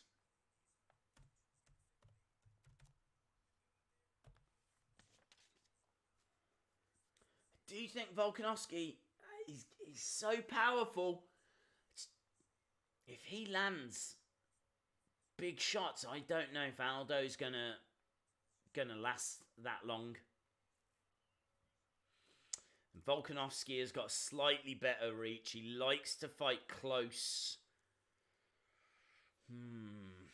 Volkanovski. So Michael kind of agreeing with what I'm saying here. Volkanovski powerful. Michael Turner thinking Volkanovski is going to get a KO in round number 2. John P says, great commentary. Thank you very much, dude. I really do appreciate the support, guys. Like early radio back in the day. Yeah, we're going to do drive time hits in a minute as well. We're going to play. We're going to be taking requests in a second. We'll play a bit of American Pie. Yeah, we've... I got to be honest. When you've got a card this good, it's easy. So easy to just be like enthusiastic about this show, because sometimes, I'm not going to lie, you know, with some of the fight nights, some of the fights can be a bit of a drag. We've seen some pretty awful stuff in 2019, actually. It's been some really bad fight cards. But not this one so far. Not this one. This one has been absolutely brilliant. Loved it so far. I think we've had 2 great fights. And just think about what's to come. We got Jose Aldo, Anderson Silva, and Rose coming up in the main event. That mouth-watering main event. Volkanovski coming out. Big smile on his face. He is very, very pleased to be here. He is pumped and ready for this.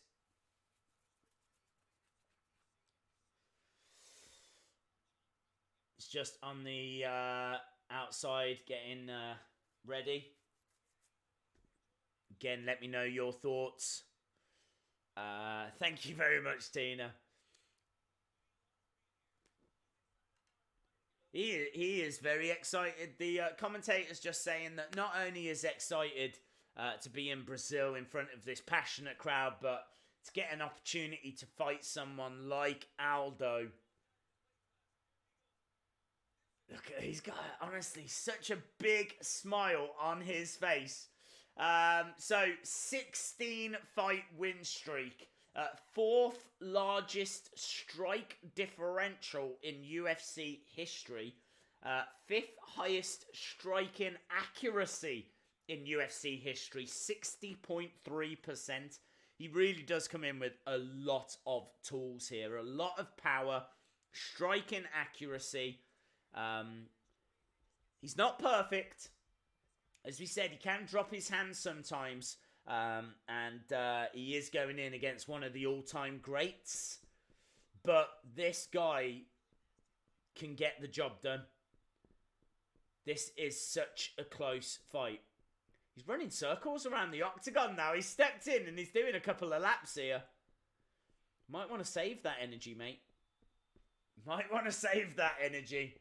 Because this is not going to be an easy night work for you. People have got like lights up in the crowd. This capacity crowd. Super excited to see Jose Aldo step out, and here he comes. Massive roar from the crowd. The king of Rio de Janeiro, Jose Aldo, steps out, and the Brazilian crowd go absolutely wild. Man, I tell you, the Brazilians, they know how to have a good time. I bet it is absolutely electric there. You can feel it. You can feel it. The atmosphere coming off. By the time we get to the main event, this place is going to be jumping. It's jumping already.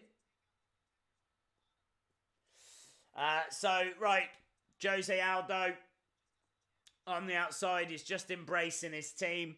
Volkanovski's already inside. Smile on the face of Jose Aldo here as well, though. Let's have a look at some statistics. Former two-time UFC and final WEC featherweight champion. Most wins in UFC, WEC featherweight history. Most knockouts in UFC, WEC featherweight history. He is in, and the smile has gone. The focus has returned.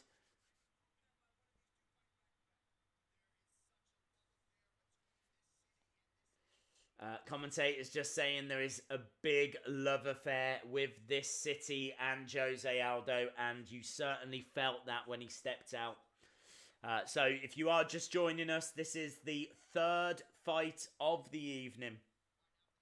After this, we start going to the co-main event and then the main event. Bruce Buffer doing the announcing in his beautiful shiny white suit.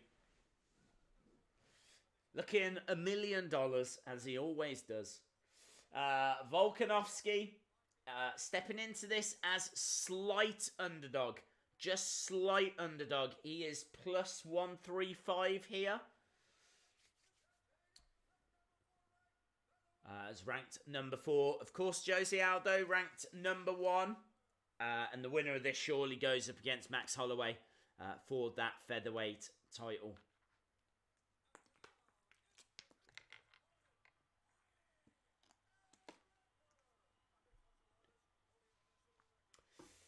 Now, Aldo minus 155, fighting out of Rio de Janeiro. MMA record, 28 wins, 4 defeats. One of the all-time greats.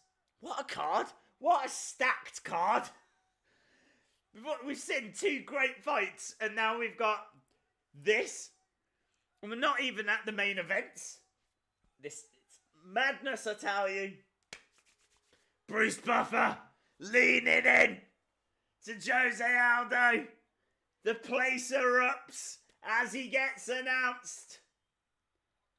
Mark Goddard is the official for this one. I am so excited for this.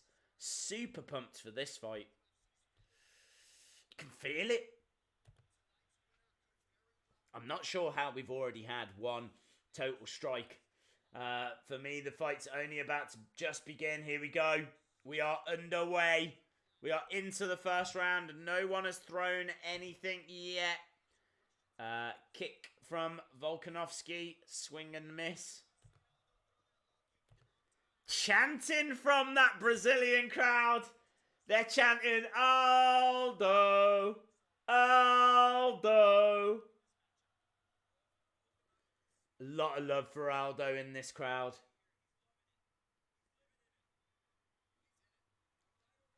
Okay, cagey opener here. A couple of little leg kicks from Volkanovski. Aldo standing his ground in the centre.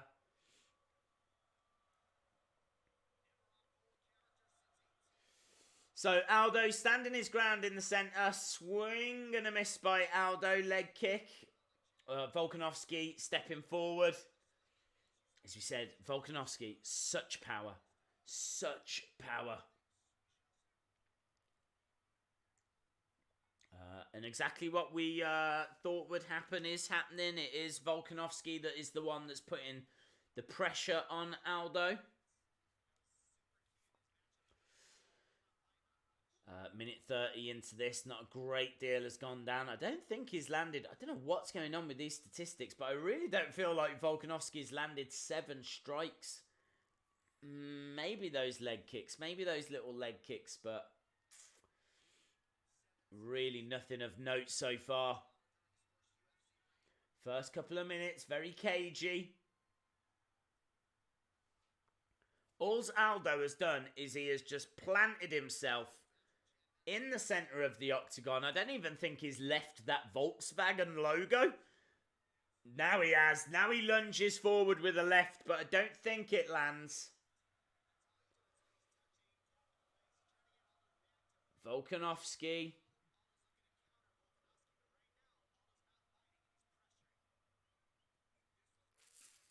Again, very cagey. Very, very cagey. Neither guy wants to give anything away here. Volkanovski is just firing in like kicks to the legs. And so that's where all of his strikes are coming from. Oh, nice to the body. Aldo fires back though. They're starting to get a little bit closer. Volkanovski does like to fight at close range, but he can't get close enough. I think Aldo knows that. And Aldo has just planted himself and is just inviting Volkanovski on. He's basically saying to Volkanovski, if you want to fight at close range, you're going to have to step in and fight at close range. I'm not coming into you. And every time Volkanovski is having to come in so cagey, Aldo's there to fire back with something. And the only difference so far is the leg kicks from Volkanovski. Kicks to the leg, just little taps to the leg, which I really don't think have done any damage, but will be showing on the strikes. So don't be fooled by those statistics. This is absolutely 50-50. Oh, big headshot by Aldo! That was a big headshot! That was good by Aldo. I mean, Volkanovski just unfazed. But at least we got a headshot there. I think Volkanovski with a bit of a headshot of his own, and he backs Aldo to that cage. We said that he likes to do this. He likes to drag his opponents over to the cage. And now he's firing in some knees. Aldo pinned up against that cage. So far there's been 14 leg kicks for Volkanovski, 2 for Aldo.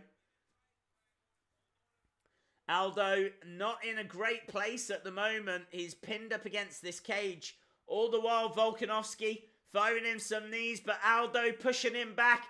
Big overhand right by Volkanovski. Just a swing and a miss though. Doesn't land. There's 17 seconds left. Kick to the body by Volkanovski. A big knee from Aldo. Swing and a miss though. Can't follow it up. Body shot by Volkanovski. Lunging forward with a left jab. Volkanovski is happy with the work that he's done in that round. A big primal scream by Volkanovski. Getting through that first round. Let me know, guys, in the chat. Who do you think took that first? I feel like you probably have to give it to Volkanovski, but there's not much in it. There is not much in it. Let me know in the chat, though, who do you give that to?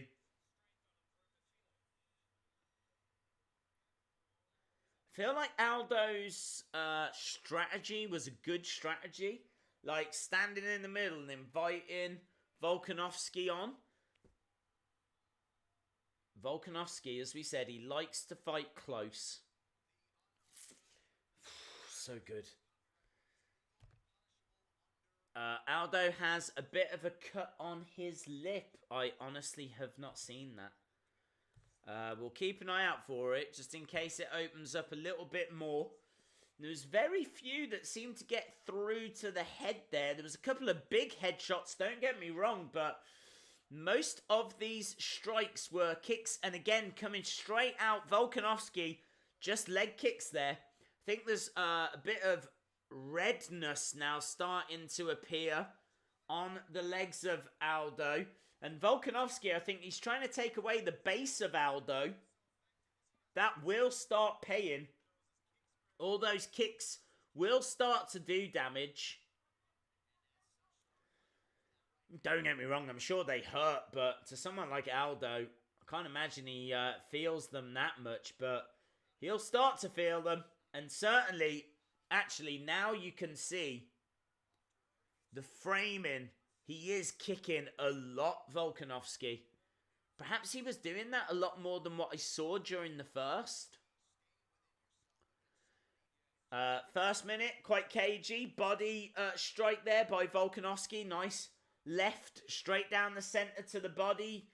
Jose Aldo trying to fire back. So interesting. I feel like Volkanovski is fighting a little bit closer than he was. He's managed to get closer than he did in that first. He's still having to try and find a way through. He's still not managing to get many combinations off. Knee from Aldo. 3 minutes 16 left in this round. Ooh, some nice headshots there by Volkanovski. Where are we? I mean, those leg kicks really are putting Volkanovski ahead on the strikes. Again, don't be fooled by that. This has been a lot more even than that suggests. 2 minutes 50 and Aldo fires back with a couple of headshots. Volkanovski firing back with a couple of his own. They're fighting a little bit closer and this will favour Volkanovski. I'm amazed that Aldo hasn't tried for a takedown. I really feel like Aldo has got more of an advantage on the ground. If he stays standing, fighting Volkanovski, both guys standing, then that is going to favour Volkanovski. At some point, Aldo, I think, might have just got caught. So I think the ref has stepped in. I think there might have been an eye poke here. I think Aldo might have just got caught with the edge of a glove. I think he is just taking a moment here. I think there's a doctor coming in, just taking a look. Ref just asking Aldo if he's all right. Was it a palm strike? Eye poke.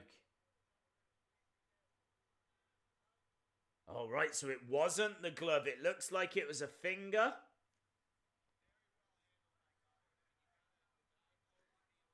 So it was an eye poke. Right, we are back underway anyway. 2 minutes left of this second round. There was no points deductions or anything like that. He had a word with Volkanovski. So Volkanovski is going to have to watch that he doesn't do that again. And once again, Volkanovski backing up Aldo. He's got him pinned up against the cage. Firing in a couple of knees. Dangerous place for Aldo to be in. These knees just keep ticking over that strike rate.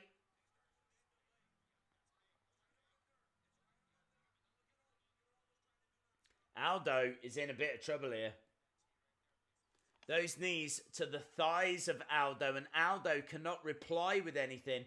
He is just pinned up against the cage, and the clock is being worn down. Now he's looking for a takedown. He's managed to escape, and now he's looking for a takedown. Volkanovski, though, spins it back around, pins Aldo up against the cage. And again, just goes right back, firing those knees into the thighs of Aldo. So interesting.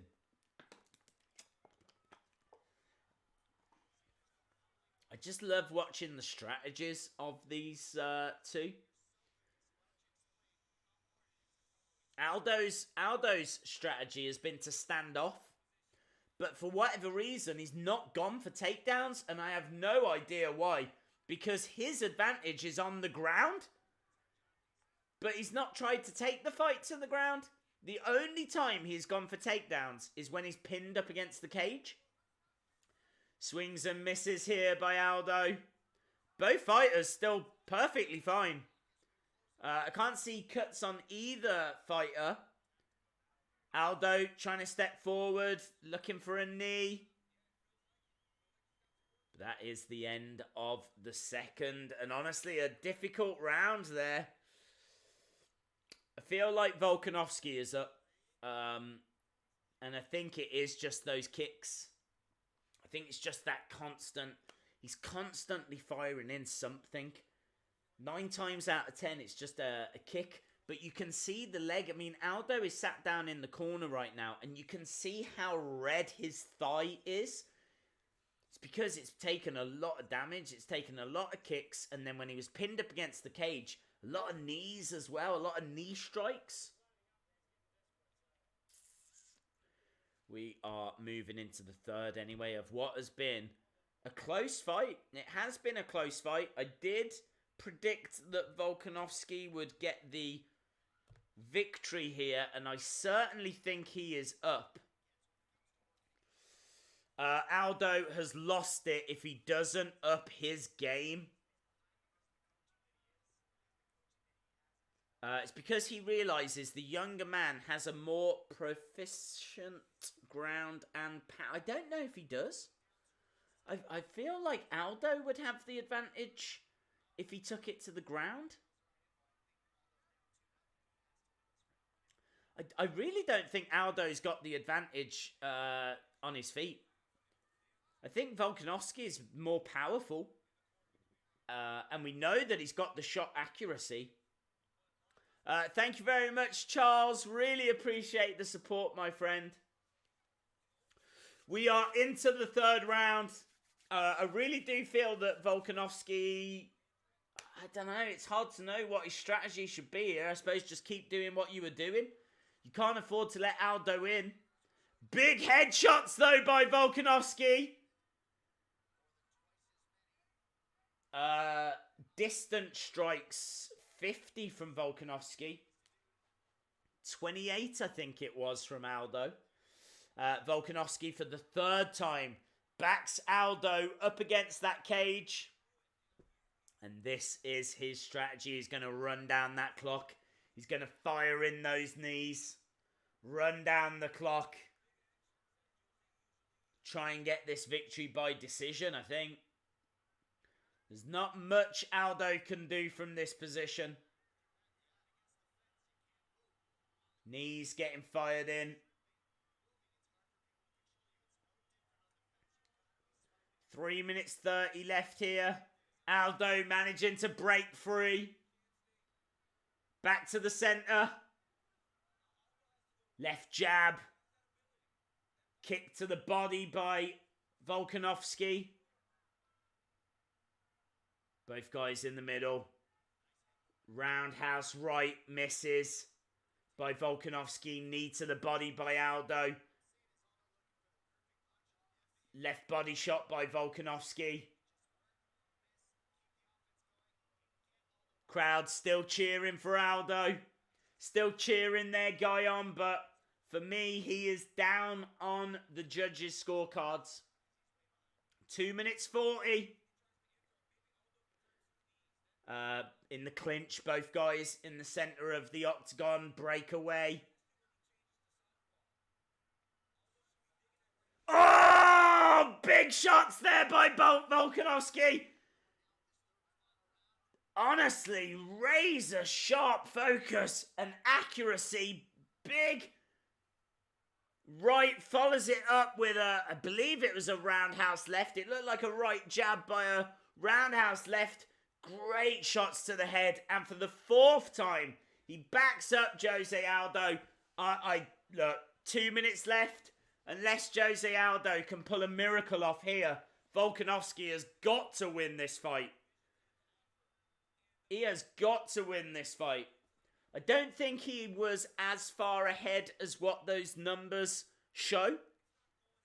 But honestly, I really think he has done more than enough to be victorious here. For the fourth time, he has got Jose Aldo backed up against the cage, and he is firing in knees.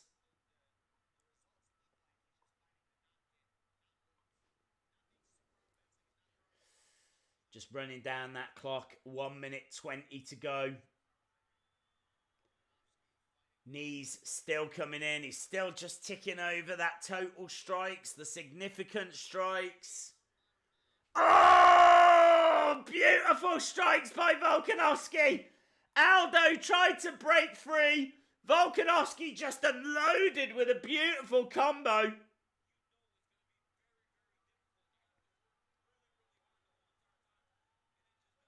"50 seconds left. I honestly, at this stage, I don't even think a takedown would be enough. I think Aldo would need a knockout or a very quick submission.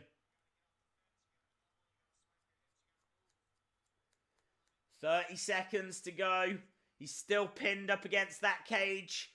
Volkanovski firing in knees still. There's nowhere for Aldo to go. And as we said, even if he breaks free, he's only got 20 seconds. He would have to break free and find a knockout punch, and I don't think he would be able to do it. 10 seconds to go. Surely Volkanovski has got the victory here. And that is it. Aldo throws his hands up, but I don't think even the crowd believe that he has won this one. This could be my third correct prediction.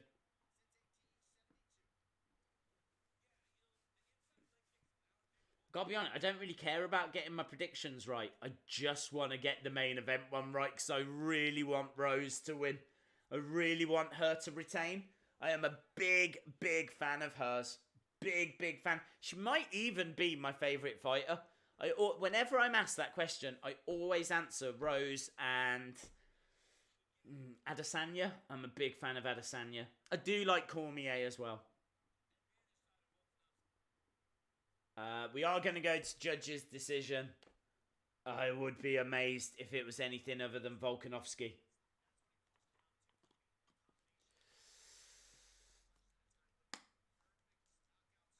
Connor took Aldo's soul. I think he did.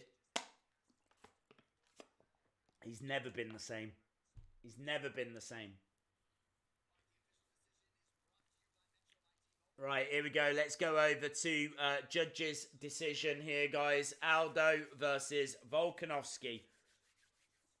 Goes to decision.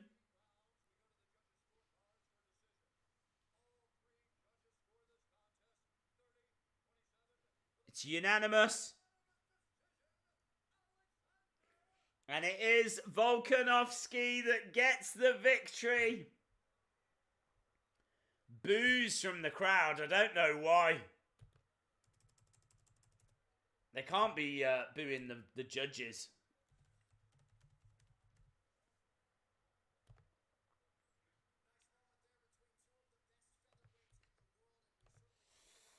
That is a big win for Volkanovski.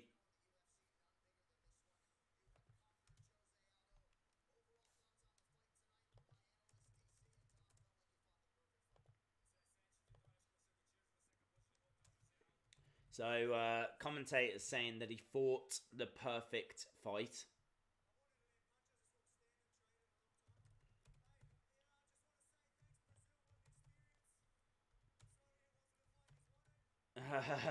He's thanking the Brazilian crowd, but they are booing him out of Rio. Which you can understand. They absolutely love Jose Aldo.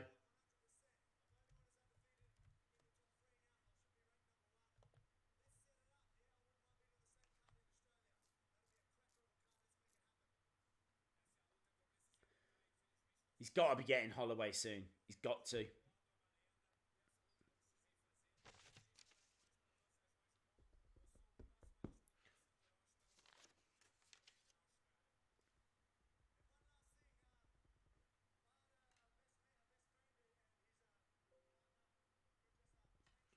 So there we go. Big win for Volkanovski. So far, predictions wise, I am 3 for 3, which is unheard of.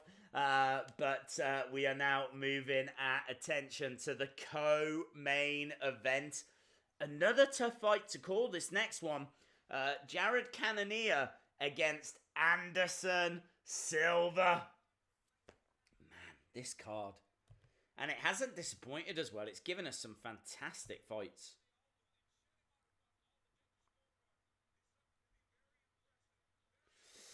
So, Cannonier, very explosive, very powerful. Managed to drop Branch on his last outing. Big puncher. And is the faster striker as well. But he can be reckless when he moves forward. Anderson Silva, I mean, what can you say about Anderson Silva that hasn't been said? He's the longer fighter, the taller fighter. He's got a better wrestling game. He's going to be looking for takedowns. Could find a knockout punch if he goes straight down the middle. As we said, you know, Cannonier can be reckless. This is another very close fight. I'm going with Silva. It's really been an awful night for the Brazilians, though. Absolutely awful. Like, none of the Brazilians have won on the main card so far. But I've gone with Silva on this one. But let's see. Let me know in the chat who you think will be victorious on this one. Whilst I change the text over at the top. And if you are watching, maybe you don't normally join us, we are back for all of the future UFC live streams. We're back for the fight nights each weekend. And of course, we always cover the big main UFC shows. We cover all the WWE shows as well. It was quite a nice crossover starting to happen. Obviously, we've seen Brock Lesnar, Ronda Rousey going to WWE. Cain Velasquez has been training with WWE. In fact, Cain Velasquez, I think, now competes for a wrestling promotion down in Mexico. I think he signed with AAA. So, yeah, that's interesting. So, I don't think he's debuted for those guys yet. But then, of course, we've just seen the likes of Jack Hager competing in Bellator, who used to be in WWE under the name of Jack Swagger. CM Punk didn't work out very well. But CM Punk obviously competed a couple of times. Yeah, there's a real crossover going on now. And I think that's only going to continue. I really feel that, like, a good retirement plan for MMA fighters is to go to WWE. They kind of make a name for themselves in the UFC. And then they can move over to WWE. Where they, you know, can still compete, still legit, but obviously they don't have to take the same kind of punishment. It's a different kind of punishment in WWE. It's a hard life on the road. But a lot of these stars that go over obviously only work limited dates, like Brock Lesnar. Although saying that, you have to give maximum respect to Ronda Rousey. She's just done a proper full year, like on the road, going to all the house shows, traveling all over the world with WWE. I think that's done now, though. But anyway, we're kind of getting distracted. Our next fight is Jared Cannonier versus the Brazilian legend, the Spider, Anderson Silva. Brock just wants money and will put on a poor fight. Brock is a monster on drugs. Yeah, we were talking about this earlier in the stream, actually. We were talking about the facts. Wow, I definitely need to change that text. We were talking about the fact that he hasn't removed himself from the drugs pool, the testing pool. So that was the last I heard anyway. So the last I heard was that Brock Lesnar had retired from UFC. And the reason that he had retired was because he wasn't being offered the amount of money that he expected. And obviously they wanted to make that fight with him against Daniel Cormier. Anderson Silva stepping out first. Massive cheer.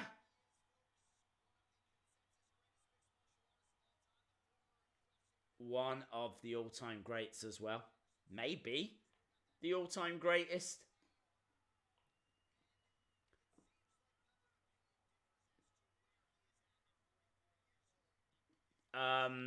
Yeah, anyway, apparently he's still in the USADA testing pool.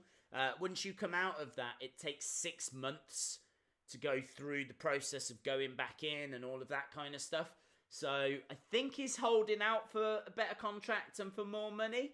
As soon as I hear that he's out of that USADA testing pool, then I'll start to believe that he has truly retired. But at the moment, I think it is about money. Anyway, that's that. Anderson Silva has stepped out. He's just getting checked over. Smile on his face. People still absolutely love Anderson Silva, and rightfully so. As we said, arguably the greatest of all time.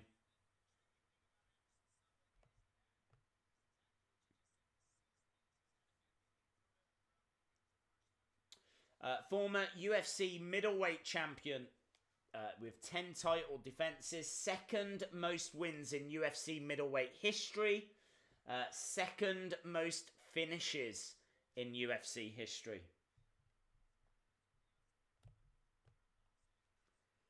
Spider's back. Watch your back.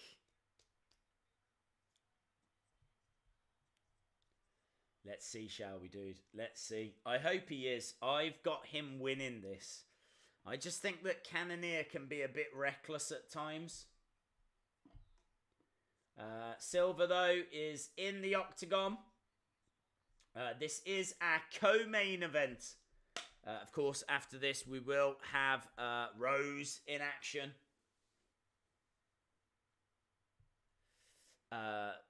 The Roma that works 40 hours. Thank you very much, my friend. I really do appreciate that.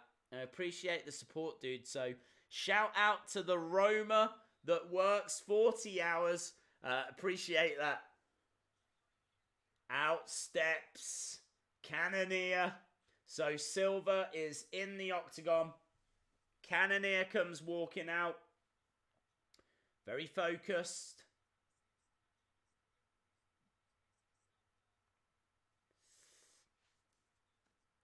Would be a great contest.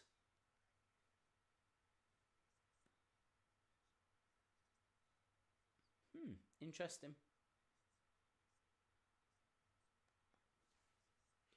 Right, here we go then. So, Cannonier on the outside just puts in his mouthpiece. We should get a few interesting facts come up on screen in a second.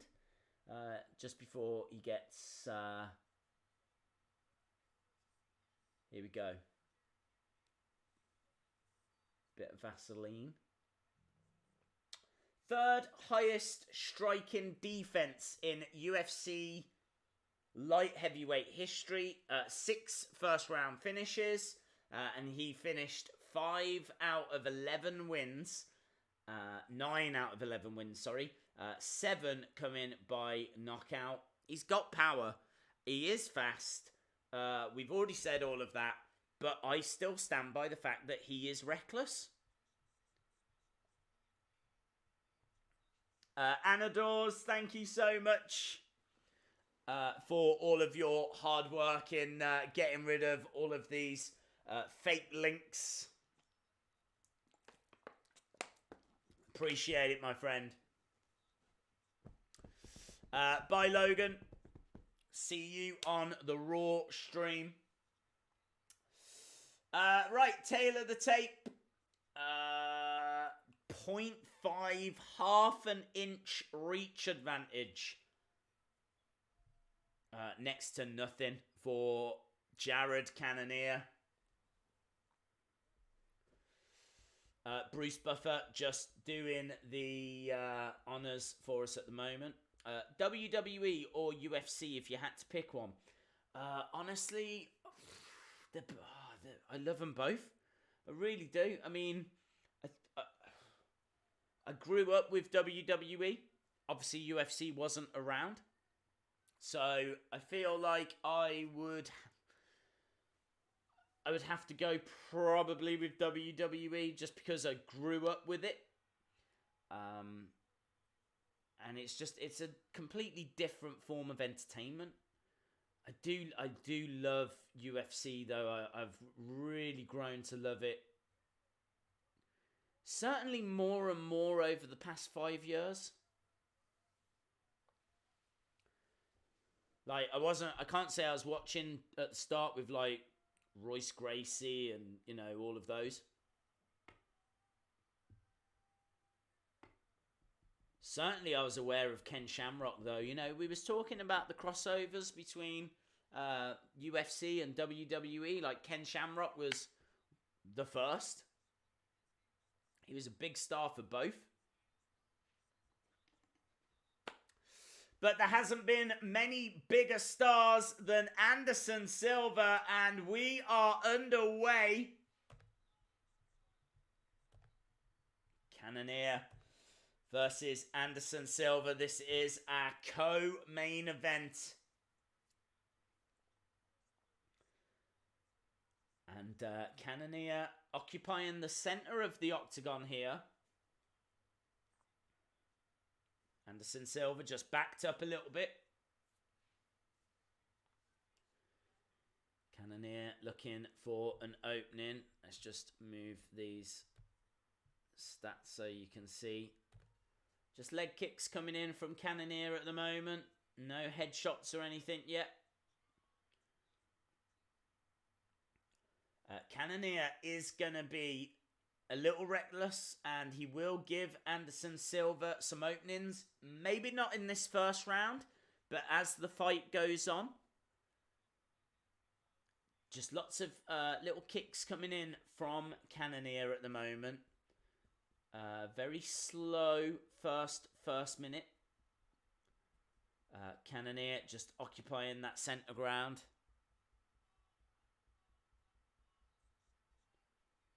Neither guy really taking the fight to the other one. Big roundhouse. Right coming in from Cannonier, but not really landing. Kick though, that landed. Big kick from Cannonier. Crowd firmly behind Anderson Silva. Very little in this first couple of minutes. One of the slowest fights we've had so far. Silva with his usual stance. Just kind of feeling out. Waiting for one of those openings, but hasn't been presented with anything yet. Cannonier still holding his hands up. And he's kind of got Silva backed up against the cage a little bit here. Very slow, very cagey. Big right hand from Cannonier. Kicks coming back now from Silva. Oh, nice kick to the head by Silva. I tell you what, we've not seen many head kicks during this whole event. But Silva throwing one in there. I mean, that's the great thing about Silva. He can hit you from so many different places, so many different angles. He's got great striking ability, great kicking ability. Big strikes coming in, though, from Cannonier. Cannonier has got Silva backed up against the cage. This is a little bit dangerous for Cannonier, and he fights his way out. Last thing he wants to be doing is wrestling with Anderson Silva.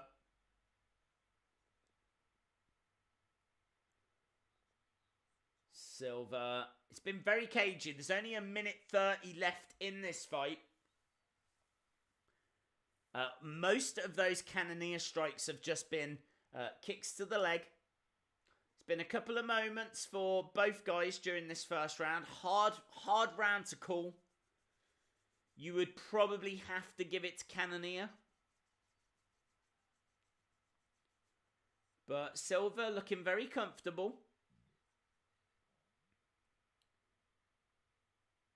Swing and a miss by Silva. Couple of nice little flurry by Cannonier. 50 seconds left in this round.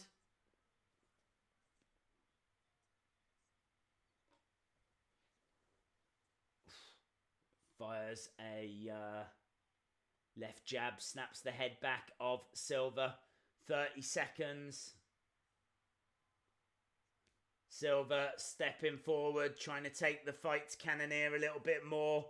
Fires in a head kick, but doesn't land. Looks for a spinning kick, doesn't even throw it. Just teases it. Oh! Cannonier takes the legs away from Silva.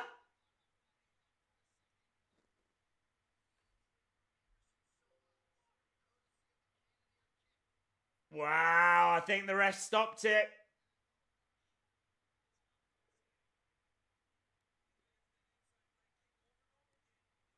Inside leg kick, takes the legs away from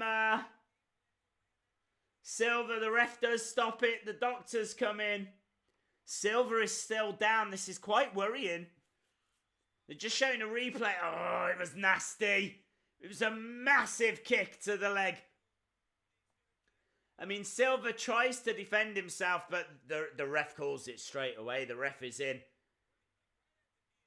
It's right at the knee. The way it buckles, the way that Silva holds his knee. Just one kick.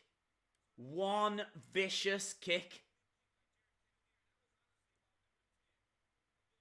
Bang! They're showing a replay. It's vicious. Just completely took Silva's base away.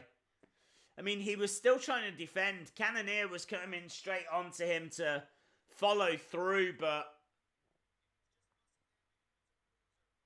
Wow, it is over. And Silva is still down. I think Silva has taken some real damage here. He is struggling to stand. You don't like to see this. Horrible night for the Brazilians.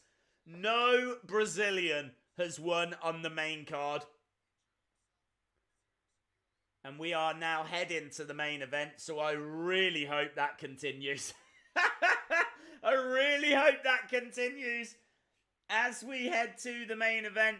So if you are just joining us, Cannonier beats Silva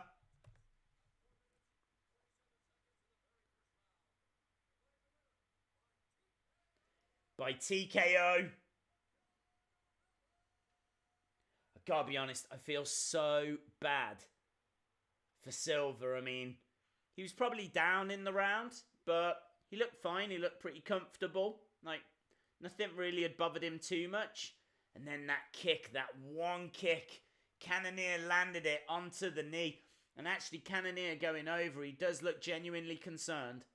The two embrace. Anderson Silva is in real pain. He's potentially blown his knee there. He has potentially blown his knee.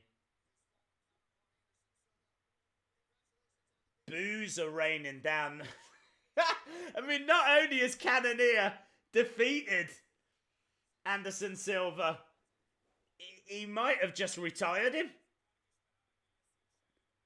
That legit might be the last time you see Anderson Silva. The boos raining down on Jared Cannonier.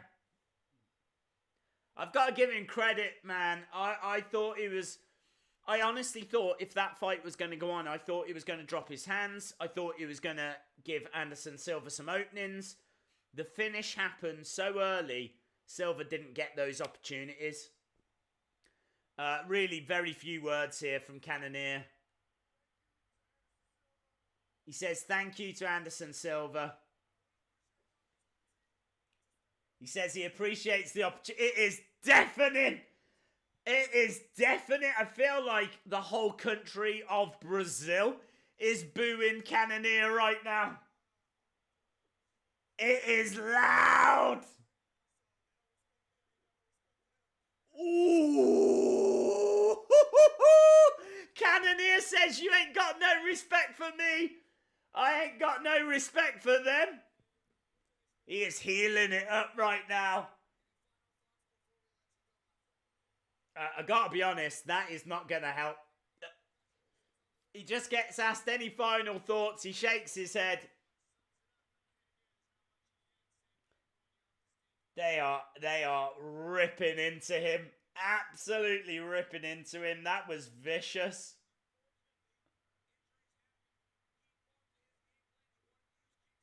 They were booing that loud. You would honestly think he had just kicked Anderson Silva's mom.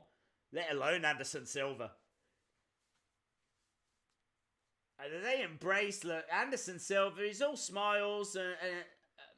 Cannonier seems genuinely concerned about Anderson Silva. Silva cannot walk here. Silva's done. Silva is done.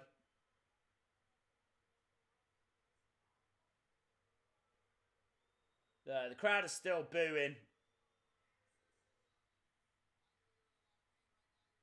They're trying to interview Silva here because they know the crowd want to hear from Silva.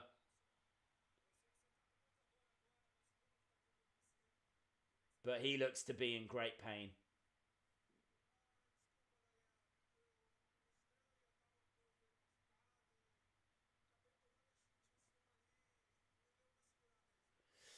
Not many fights left for Silva. He's had a good run. He is a legend. You're right. I mean, look, what else does he need to do? He apologizes, but really, he's got nothing to apologize for.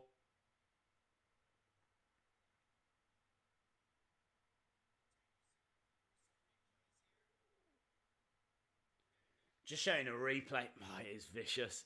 It's bored. It's honestly really hard to watch. It looks like a leg break. I mean, it's not, but just the way that he catches it, the way that it bends and buckles.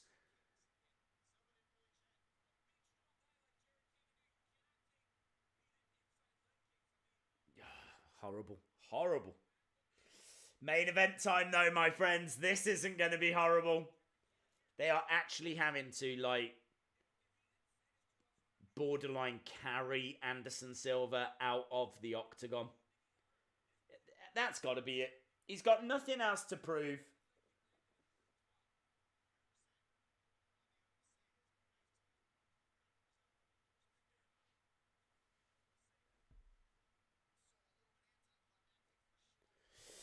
Commentator saying that was a little bit anticlimactic.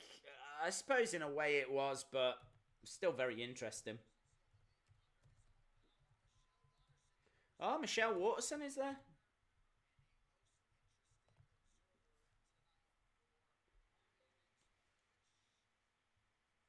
Oh, we just got a glimpse of Rose backstage.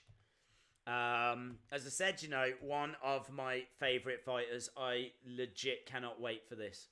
I legit cannot wait for this fight. I'm really intrigued by it. Rose goes into this as a slight underdog, I believe. Only slight. There's not much of an advantage here, but yeah, this is a tough fight for both women. A tough fight for both women. Rose likes to fight at long range. She's a little bit risky sometimes. She's the better boxer in my opinion. She's obviously throws in a lot of kicks, high kicks, side kicks. She does it from distance, whereas Jessica is more power, more pressure. She likes to fight close. I really think what you're going to see from this fight is when the bell goes, I think you're going to see Rose kind of standing her ground. I think you're going to see Jessica kind of charging in, trying to fight at close range. I think Rose is going to have to use those kicks to kind of keep Jessica away. Jessica's going to, put that pressure on. And it's going to be very interesting to see what Rose can do to deal with that pressure. Obviously, she's got a lot of tools in her arsenal. And she does have a reach advantage as well. She's got a 3-inch reach advantage. So, yeah, it's going to be very, very interesting. I think Jessica's going to have to keep an eye out for those kicks. Yeah, this is going to be a tough fight for Rose. I honestly could see this going either way. A lot of people have predicted Jessica to win this one. I've gone with Rose because legitimately, and I'm not just saying this, she is one of my favourite fighters, and I really, really want her to win here. I don't think the Brazilian factor is going to come into play because not a single Brazilian has won yet on the main show. So the fact that Jessica is from Brazil is going to have that Brazilian support. I don't think it plays no factor whatsoever. Yeah, let's see how this goes down. I am fascinated with this fight. We're just at commercial break at the moment. Let me know in the chat, who do you think is picking up the victory here? Also, if you're watching and you haven't subscribed, smash that subscribe because we are back every single week for UFC. We did have to skip the last couple because there was a bit of a nasty storm in the area. Kind of took out my cable. But not only has that now been fixed, but I now stream online instead. So even if any storms do return, there's no reason for us to not be streaming every single week. And that is exactly what we plan on doing. All the fight nights, all the big UFC cards. We cover the WWE shows as well. Yeah, if you're watching and you haven't subscribed, hit that subscribe. I really do appreciate the support. And we are just seeing a little video package now as we build towards the main event. I need to change over the text at the top. As I said, I have predicted Rose, but that is more with my heart than it is with my head.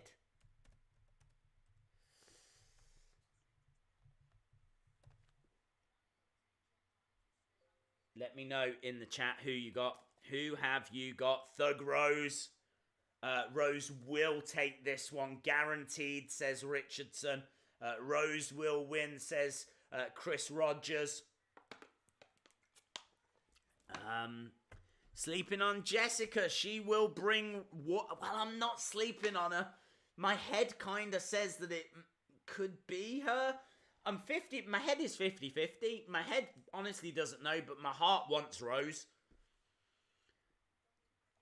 So in that situation, I've gone with Rose.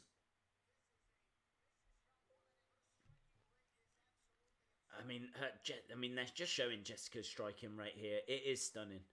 The volume that she can throw. They're just showing her guillotines. From some of her previous wins as well. Very good submission artist. But it is those...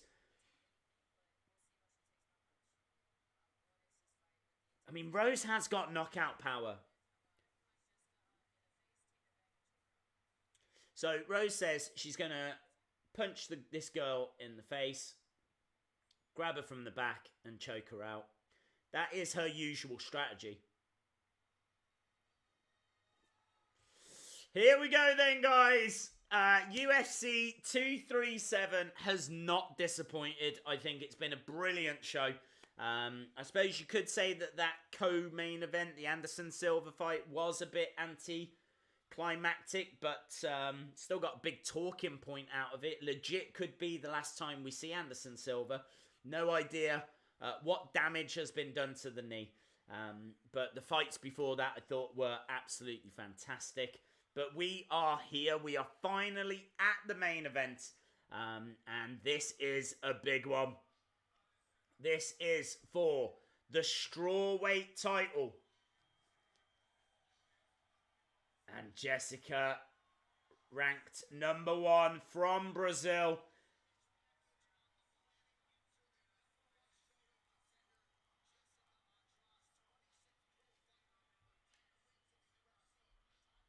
She's got this wonderful headdress on.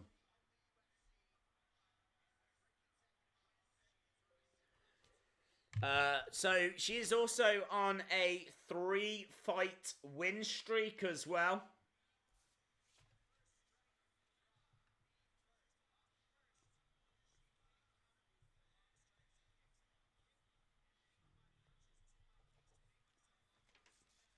So Jessica Andrade is made her way out. She's taken off her wonderful headdress. She's just embracing her team. She looks very focused. No smiles on her faces or anything like that. I mean, look, she's on form at the moment. Definitely. She's, as we said, 3-fight win streak. Ranked number 1. This is in Brazil. Highest significant strike rate in UFC strawweight history. 7.36 strikes per minute. 6 wins by knockout. 7 by submission. She's got power. She's got lots of tools. She is a dangerous woman. I don't know. I really don't know. I really worry about this.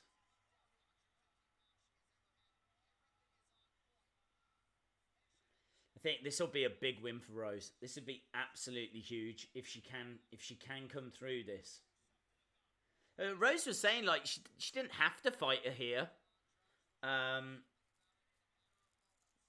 but she wants to make a statement, and this would be a huge statement. So, there we go then. Jessica Andrade is in the octagon. We're just waiting for Rose to make her ring walk now. This is such a tasty main event. I think she's coming out to AC/DC for her ring walk. Tony will KO Cowboy. Silva lost. Silva did lose, my friend, yes. I don't know if I have I even put that in the results at the bottom? Let me check, make sure we're all up to date. Yep, Cannonier. Here she comes, look.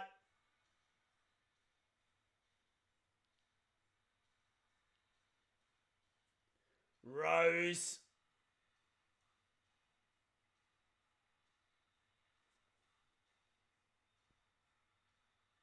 Making a walk out.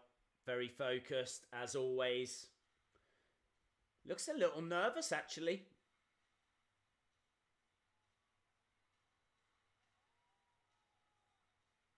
Boos rain down. She puts her arms out.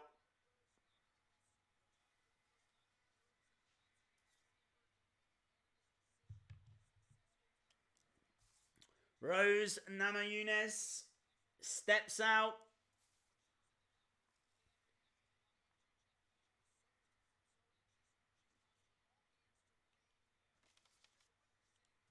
Oh, man, I'm such a fan of Rose. I really hope she wins. I really do hope she wins. She's just got such a distinctive look and way that she carries herself. If she can pick up big victories like in this fight here, she could go on to be like Ronda Rousey.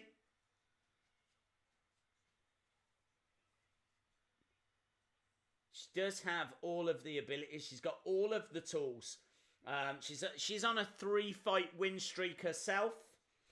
She is the #2 pound-for-pound female fighter in the world. Most finishes in UFC strawweight history.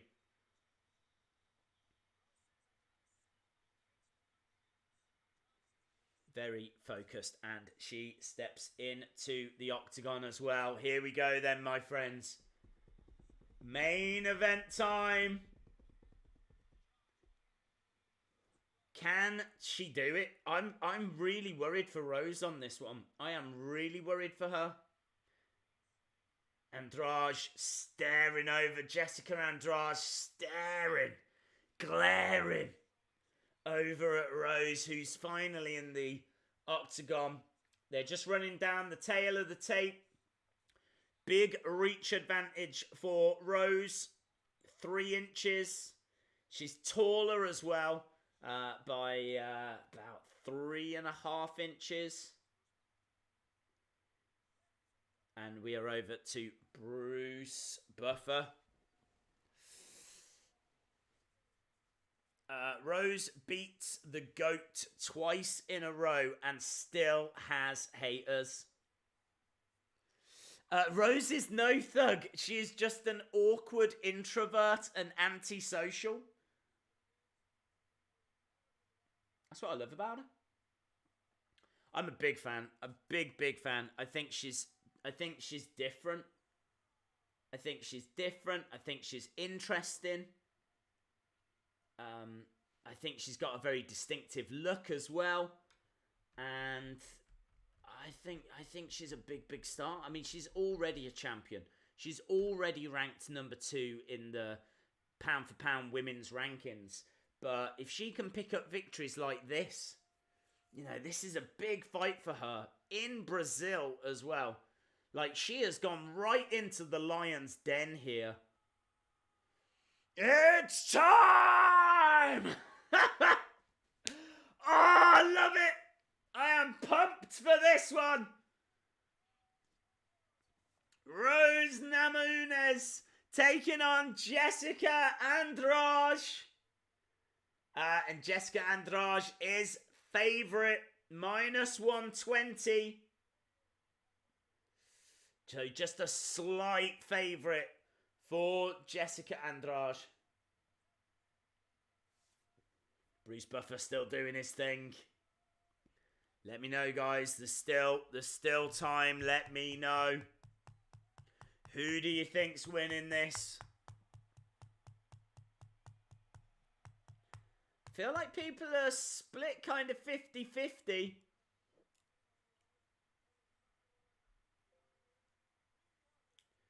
Nine wins, 3 losses, +100. So again, just slight underdog.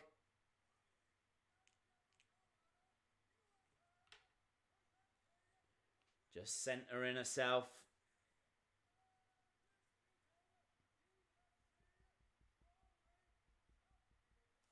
The world.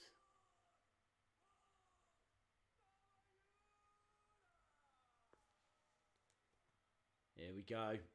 Let's go, Rose, says Brian Moore.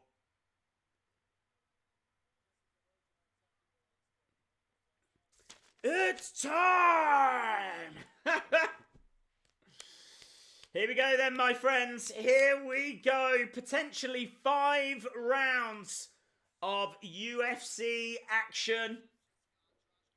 Totally expecting Andrade to come straight out of the gates. I expect her to come flying out of the gates. I think Rose does as well. Rose bouncing backwards and forwards. Rose likes to fight at distance. Here we come, both women straight into the centre. Rose, as we know, likes to fight from distance. Has got that reach advantage. She's going to use that jab to try and keep Andrade at bay. And actually Andrade not coming out as quick as we thought. Straight down the middle though. Rose finding a little bit of joy here already down the centre. honestly, like, laser focused onto the head of Andrade, snapping the head back. Beautiful stuff so far. Not as much pressure from Andrade as you can see. Actually quite even at the moment. Eight shots to 7. Both women in the centre. Oh, nice flurry there from Andrade, but nothing landing. Cut on the eye! Cut on the eye of Andrade! Rose has busted open Andrade already! 3 minutes 50 to go in this first round. There's a long way to go. And Andrade is in a little bit of trouble here. I mean, she's still standing. She still seems fine. But Rose is just firing in some shots. Ah! Snapping the head back of Andrade. Come on, Rose! Come on, Rose! Snapping that head back. Big headshots by Rose. Andrade is the one that's standing her ground. She's charging forward with a flurry. She does fire us. What? She's picking up Rose. She's looking for like an F5. She's got her up on her shoulders like this. This is madness. She slams her down. She slams down Rose. Rose, though, trying to grab the arm. Looking for an armbar. Kicks back Andrade. Both women come back into the centre. This is madness. It is absolute carnage. Blood pouring down the face. Rose with a takedown. This has been explosive beyond belief. These women have been all over the octagon. We've already seen Rose up on the shoulders of Andrade. Slammed down to the mat. Blood on the eye of Andrade. Both women standing in the centre of the octagon. Just headshots. Rose is targeting that head. God, she has got such striking ability. She is working the angles, Rose. Lots of shots coming down the centre, but a few coming from various different places. Very hard to defend. Certainly when your eye's busted open and you can't quite see. I think the cut might just be underneath, so not sure how much it's hampering Andrade's vision. But yeah, 1:40 left in this, and it has been explosive. What a round. Easily the round of the night so far for me. I think this has been absolutely brilliant. Everything we were hoping for. Rose is doing fantastically well. Knee to the midsection. Andrade is backed up. Andrade backs up. Rose is on top. Knee to the midsection. Wow. Rose on top of Andrade.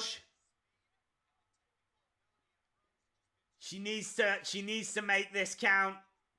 That slam down earlier by Andrade is still the only takedown.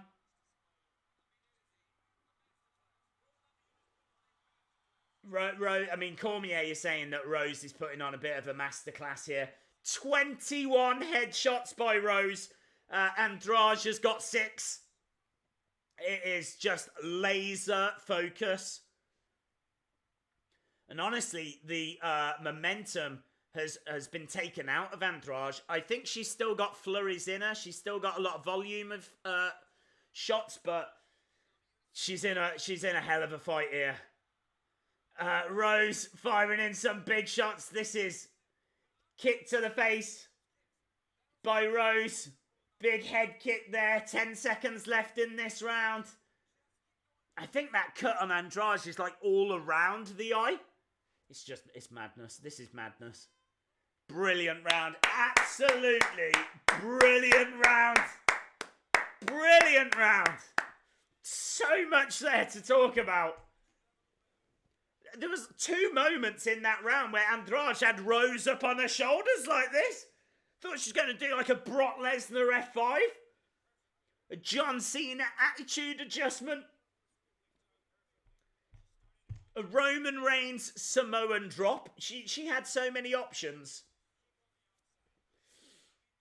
Just brilliant. They're showing that jab straight down the centre. That's where the damage is done. She's got such a great reach advantage. Like, it's a couple of inches that, like, she can afford to just stand that little bit further back. So it's amazing. It is an F5. And she fires it down the centre. Just goes straight through the defence. Snaps the head back of Andrade. And then follows it up with, like, other headshots as well. Laser focus by Rose. I think that's a Rose round. Even though it's even on the strikes, I think that's a Rose round. Catch your breath, guys. Catch your breath. I hope you are enjoying this as much as I am. I'm desperate for Rose to win this.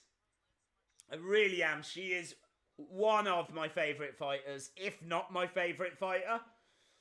And she is doing a great job here. I really feared for her as well. Big shots coming in, Rose.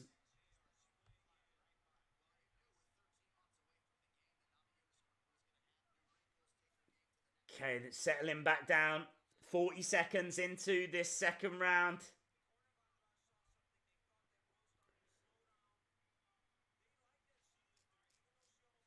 Oh, a couple of big shots to the head. A lot of volume coming in from Andrade now. Rose is having to, like, back away. Snaps the head back again by Rose. She's getting a lot of success down the centre. These women both on their feet.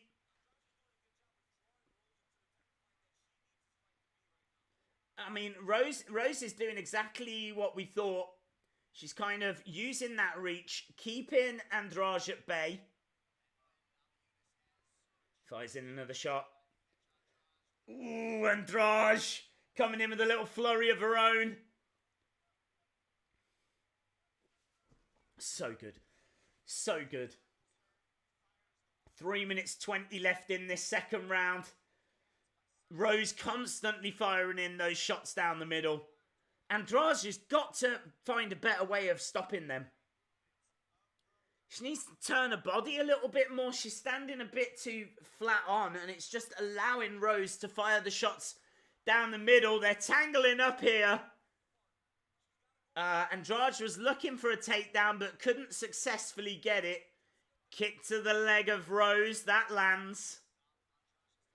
46 head strikes by Rose. 19 by Andrade. They tangle up again. 2 minutes 40 left in this second round. I feel like Rose is getting a better percentage of the shots that she's throwing. I can't quite see her percentage. I think actually looking at it might be quite close. But I certainly feel like Andrade is throwing and missing with more. At the moment, Andrade has got Rose pinned up against the cage. There's 2 minutes 10 left in this second round. She's picked her up again! Slammed her down to the mat! It's been stopped! Oh! Andrade wins! Oh my God! Out of nowhere! Oh no! No!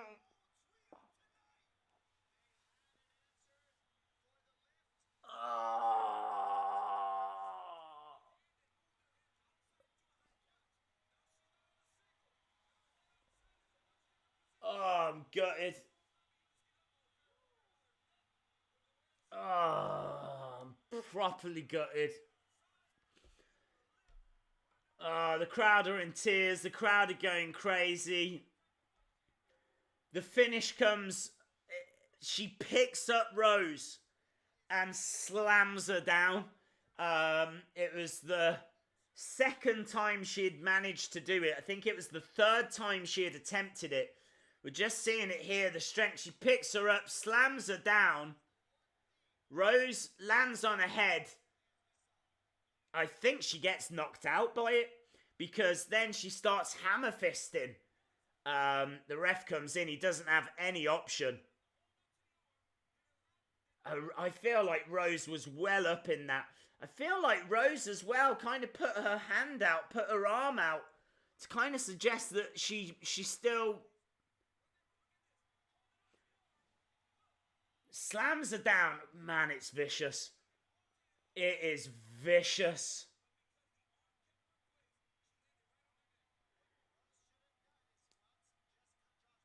She lands on her head.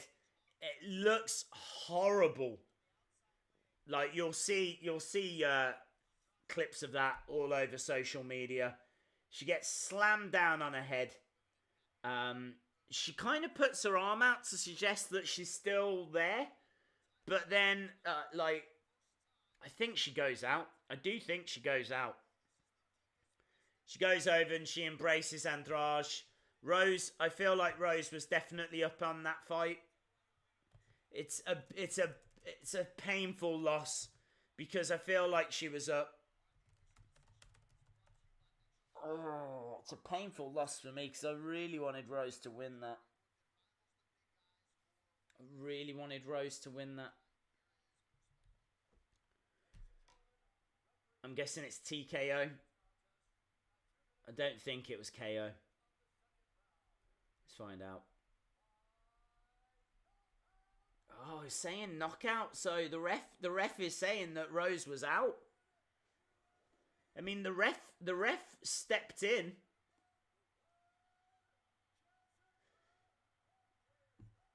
They put the belt around Jessica's waist. Her corner are going crazy. I'm not gonna lie, I am bitterly disappointed.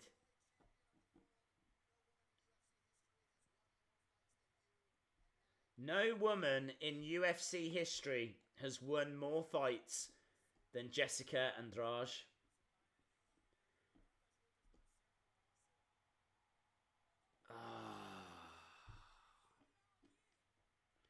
I knew that WWE was real. I know, yeah. Look at them, some proper WWE moves.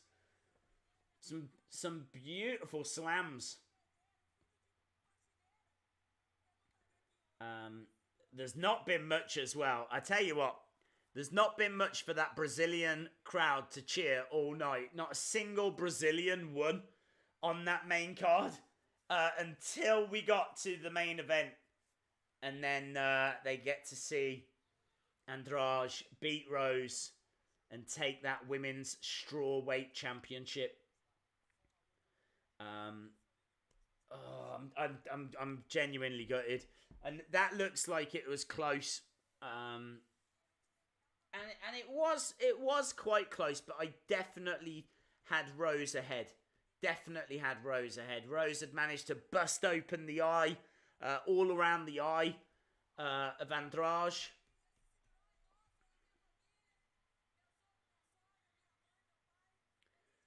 They're just interviewing Andrade at the moment. Sadly, I don't speak Brazilian, so I can't quite make out what she's saying. I'll have to wait for the translation, but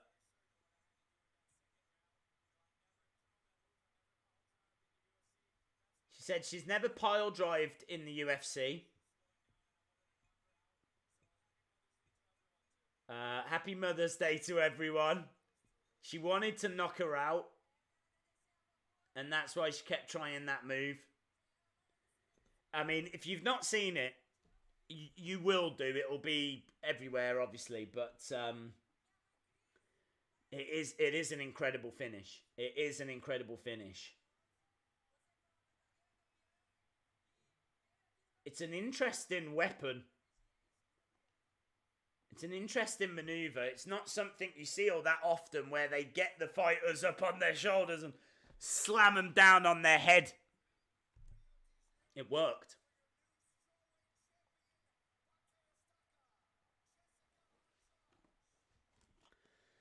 Are we going to hear from Rose? I hope so. They don't tend to when they've been knocked out, but she seems to be okay. They say it's as good as she's ever looked.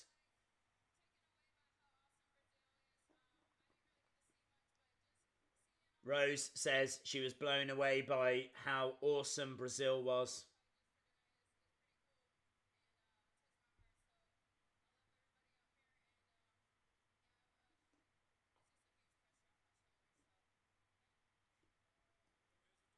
Huge pressure off her shoulders.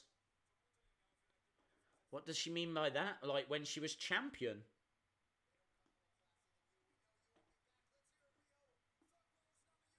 What does that mean? I don't understand what that means. Rose saying that it's a huge pressure off her shoulders. Is she saying that being champion was too much pressure for her? I can't quite understand that comment.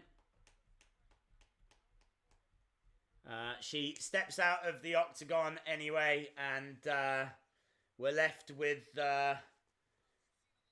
scenes of the new champion celebrating with her corner. Big win. Huge win.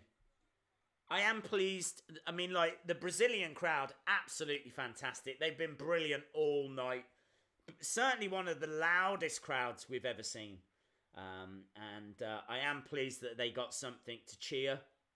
It's been a moody night for them. So I am pleased they got something to cheer. But I really did want Rose to come through that. I'm not sure if this is great news for the UFC as well, because UFC had a real star in Rose. She really did have the ability to kind of break through to be the next Ronda. I really did believe that. She had a very distinctive look. She's a very interesting personality. And even though her record, wasn't brilliant, I think she had 3 losses before this, and now she's got 4 losses. She had she had the X factor. She had a likability factor. She had something that made you want to root for her. Well, certainly I felt that. I don't know, a lot of you guys did as well. This is a big loss for her, though. She'll be back, but it is definitely a big loss for her. But yeah, an interesting comment from her saying that this is a big pressure off her shoulders now. I really don't know what she means by that. I think she doesn't like the extra stuff you have to do with being champion. That would make sense. But then, is that not what you fight for? Surely you fight to be the champion, don't you? Like, what is she going to be fighting for now if she doesn't want to be champion? Is she saying that she's been champion, she doesn't like it? Is she not going to fight for title? Could that be the end of Rose? I doubt it. I doubt it. She's clearly, she's 26? She's clearly got a lot left. She could fight for another 10 years. Easy. I just think that's a very interesting comment. Her saying that that's a lot of pressure off her shoulders now. Because she is someone that kind of feels that kind of pressure, Just going back, just seeing the arena starting to empty out. There is a full-length interview with Ronda Rousey that will be available tomorrow, apparently. And next Saturday, oh yes, UFC Fight Night next Saturday, May the 18th. Dos Anjos against Lee. And then on June 1st, we've got Gustafsson against Smith.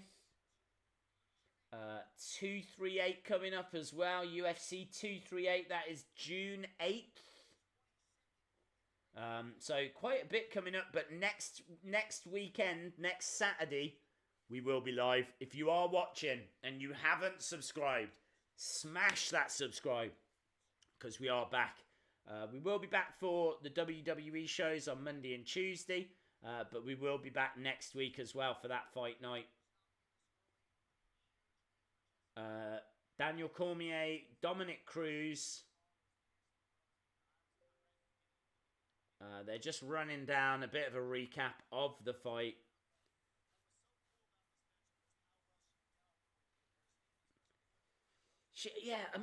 Rose did so well in that first round.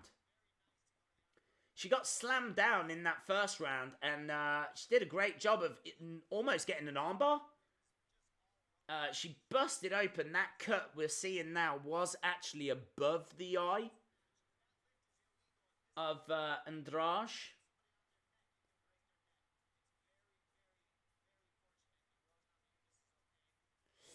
Commentators are saying it is very fortunate that Rose is okay, and you can definitely see that from the replay. She gets slammed down on her head.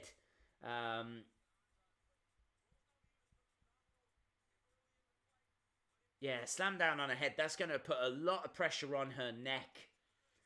Yeah, it is fortunate. I suppose you have to kind of take the pluses out of it. She really could have suffered some nasty damage there, but she was able to do the post-fight interview, which is also another surprise. I didn't think they did that anymore if they got knocked out. I thought that was something that they had brought in, because it was quite clear. It was announced that Andrade had won. Jessica had won by knockout.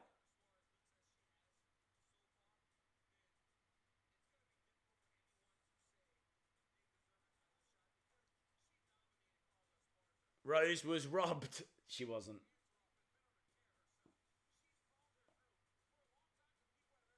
I don't think she was robbed. Ronda did hers, but she had years left and just needed to work on stand-up. She could come back. Rose looks scared.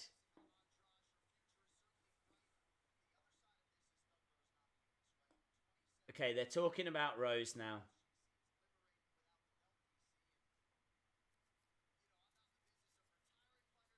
Oh, they're talking about her retiring.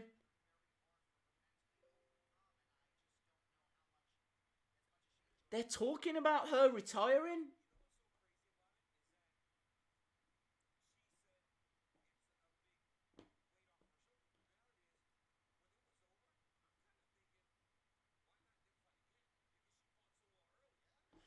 Yeah, I mean, Cormier's saying they should do a rematch there because Rose fought so well in the early stages.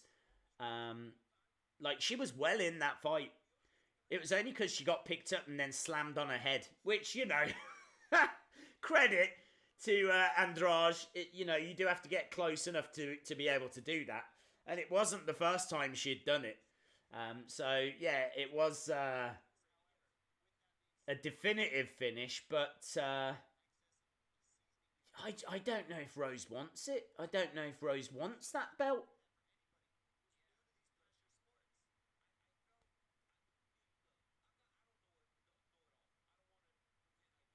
Cormier says people do things in different ways.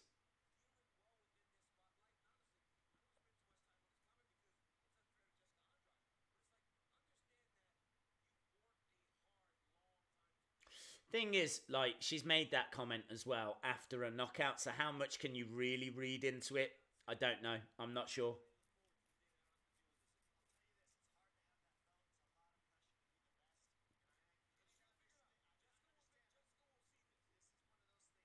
It's hard to have the belt. It's hard to have that pressure. So the guys on commentary are kind of agreeing, saying it is a difficult place to be, and Rose is quite a fragile person.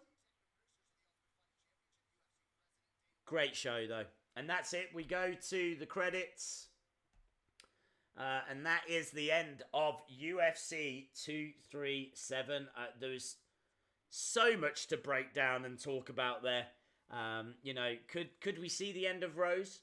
Could we see the end of Anderson Silva? Anderson Silva in the co-main event. Nasty kick to his knee.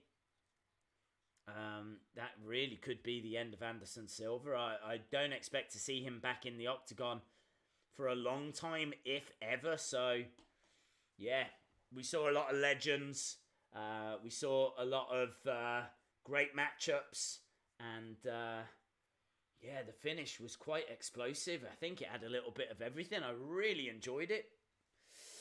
Days, don't forget the UFC on June the 1st is the same day as the Joshua fight. The only problem is Joshua is facing a nobody, isn't he? Joshua was, is it Ruiz? I think his name is. I don't know a great deal about him, but apparently he's just fought a load of nobodies, and I don't think anyone's that excited for that fight. So I don't know. I'm leaning towards the UFC. I might even try and watch both at the same time. Who knows? But I can't say I'm too excited for that Joshua fight. I was certainly excited for UFC 237, and it did not disappoint.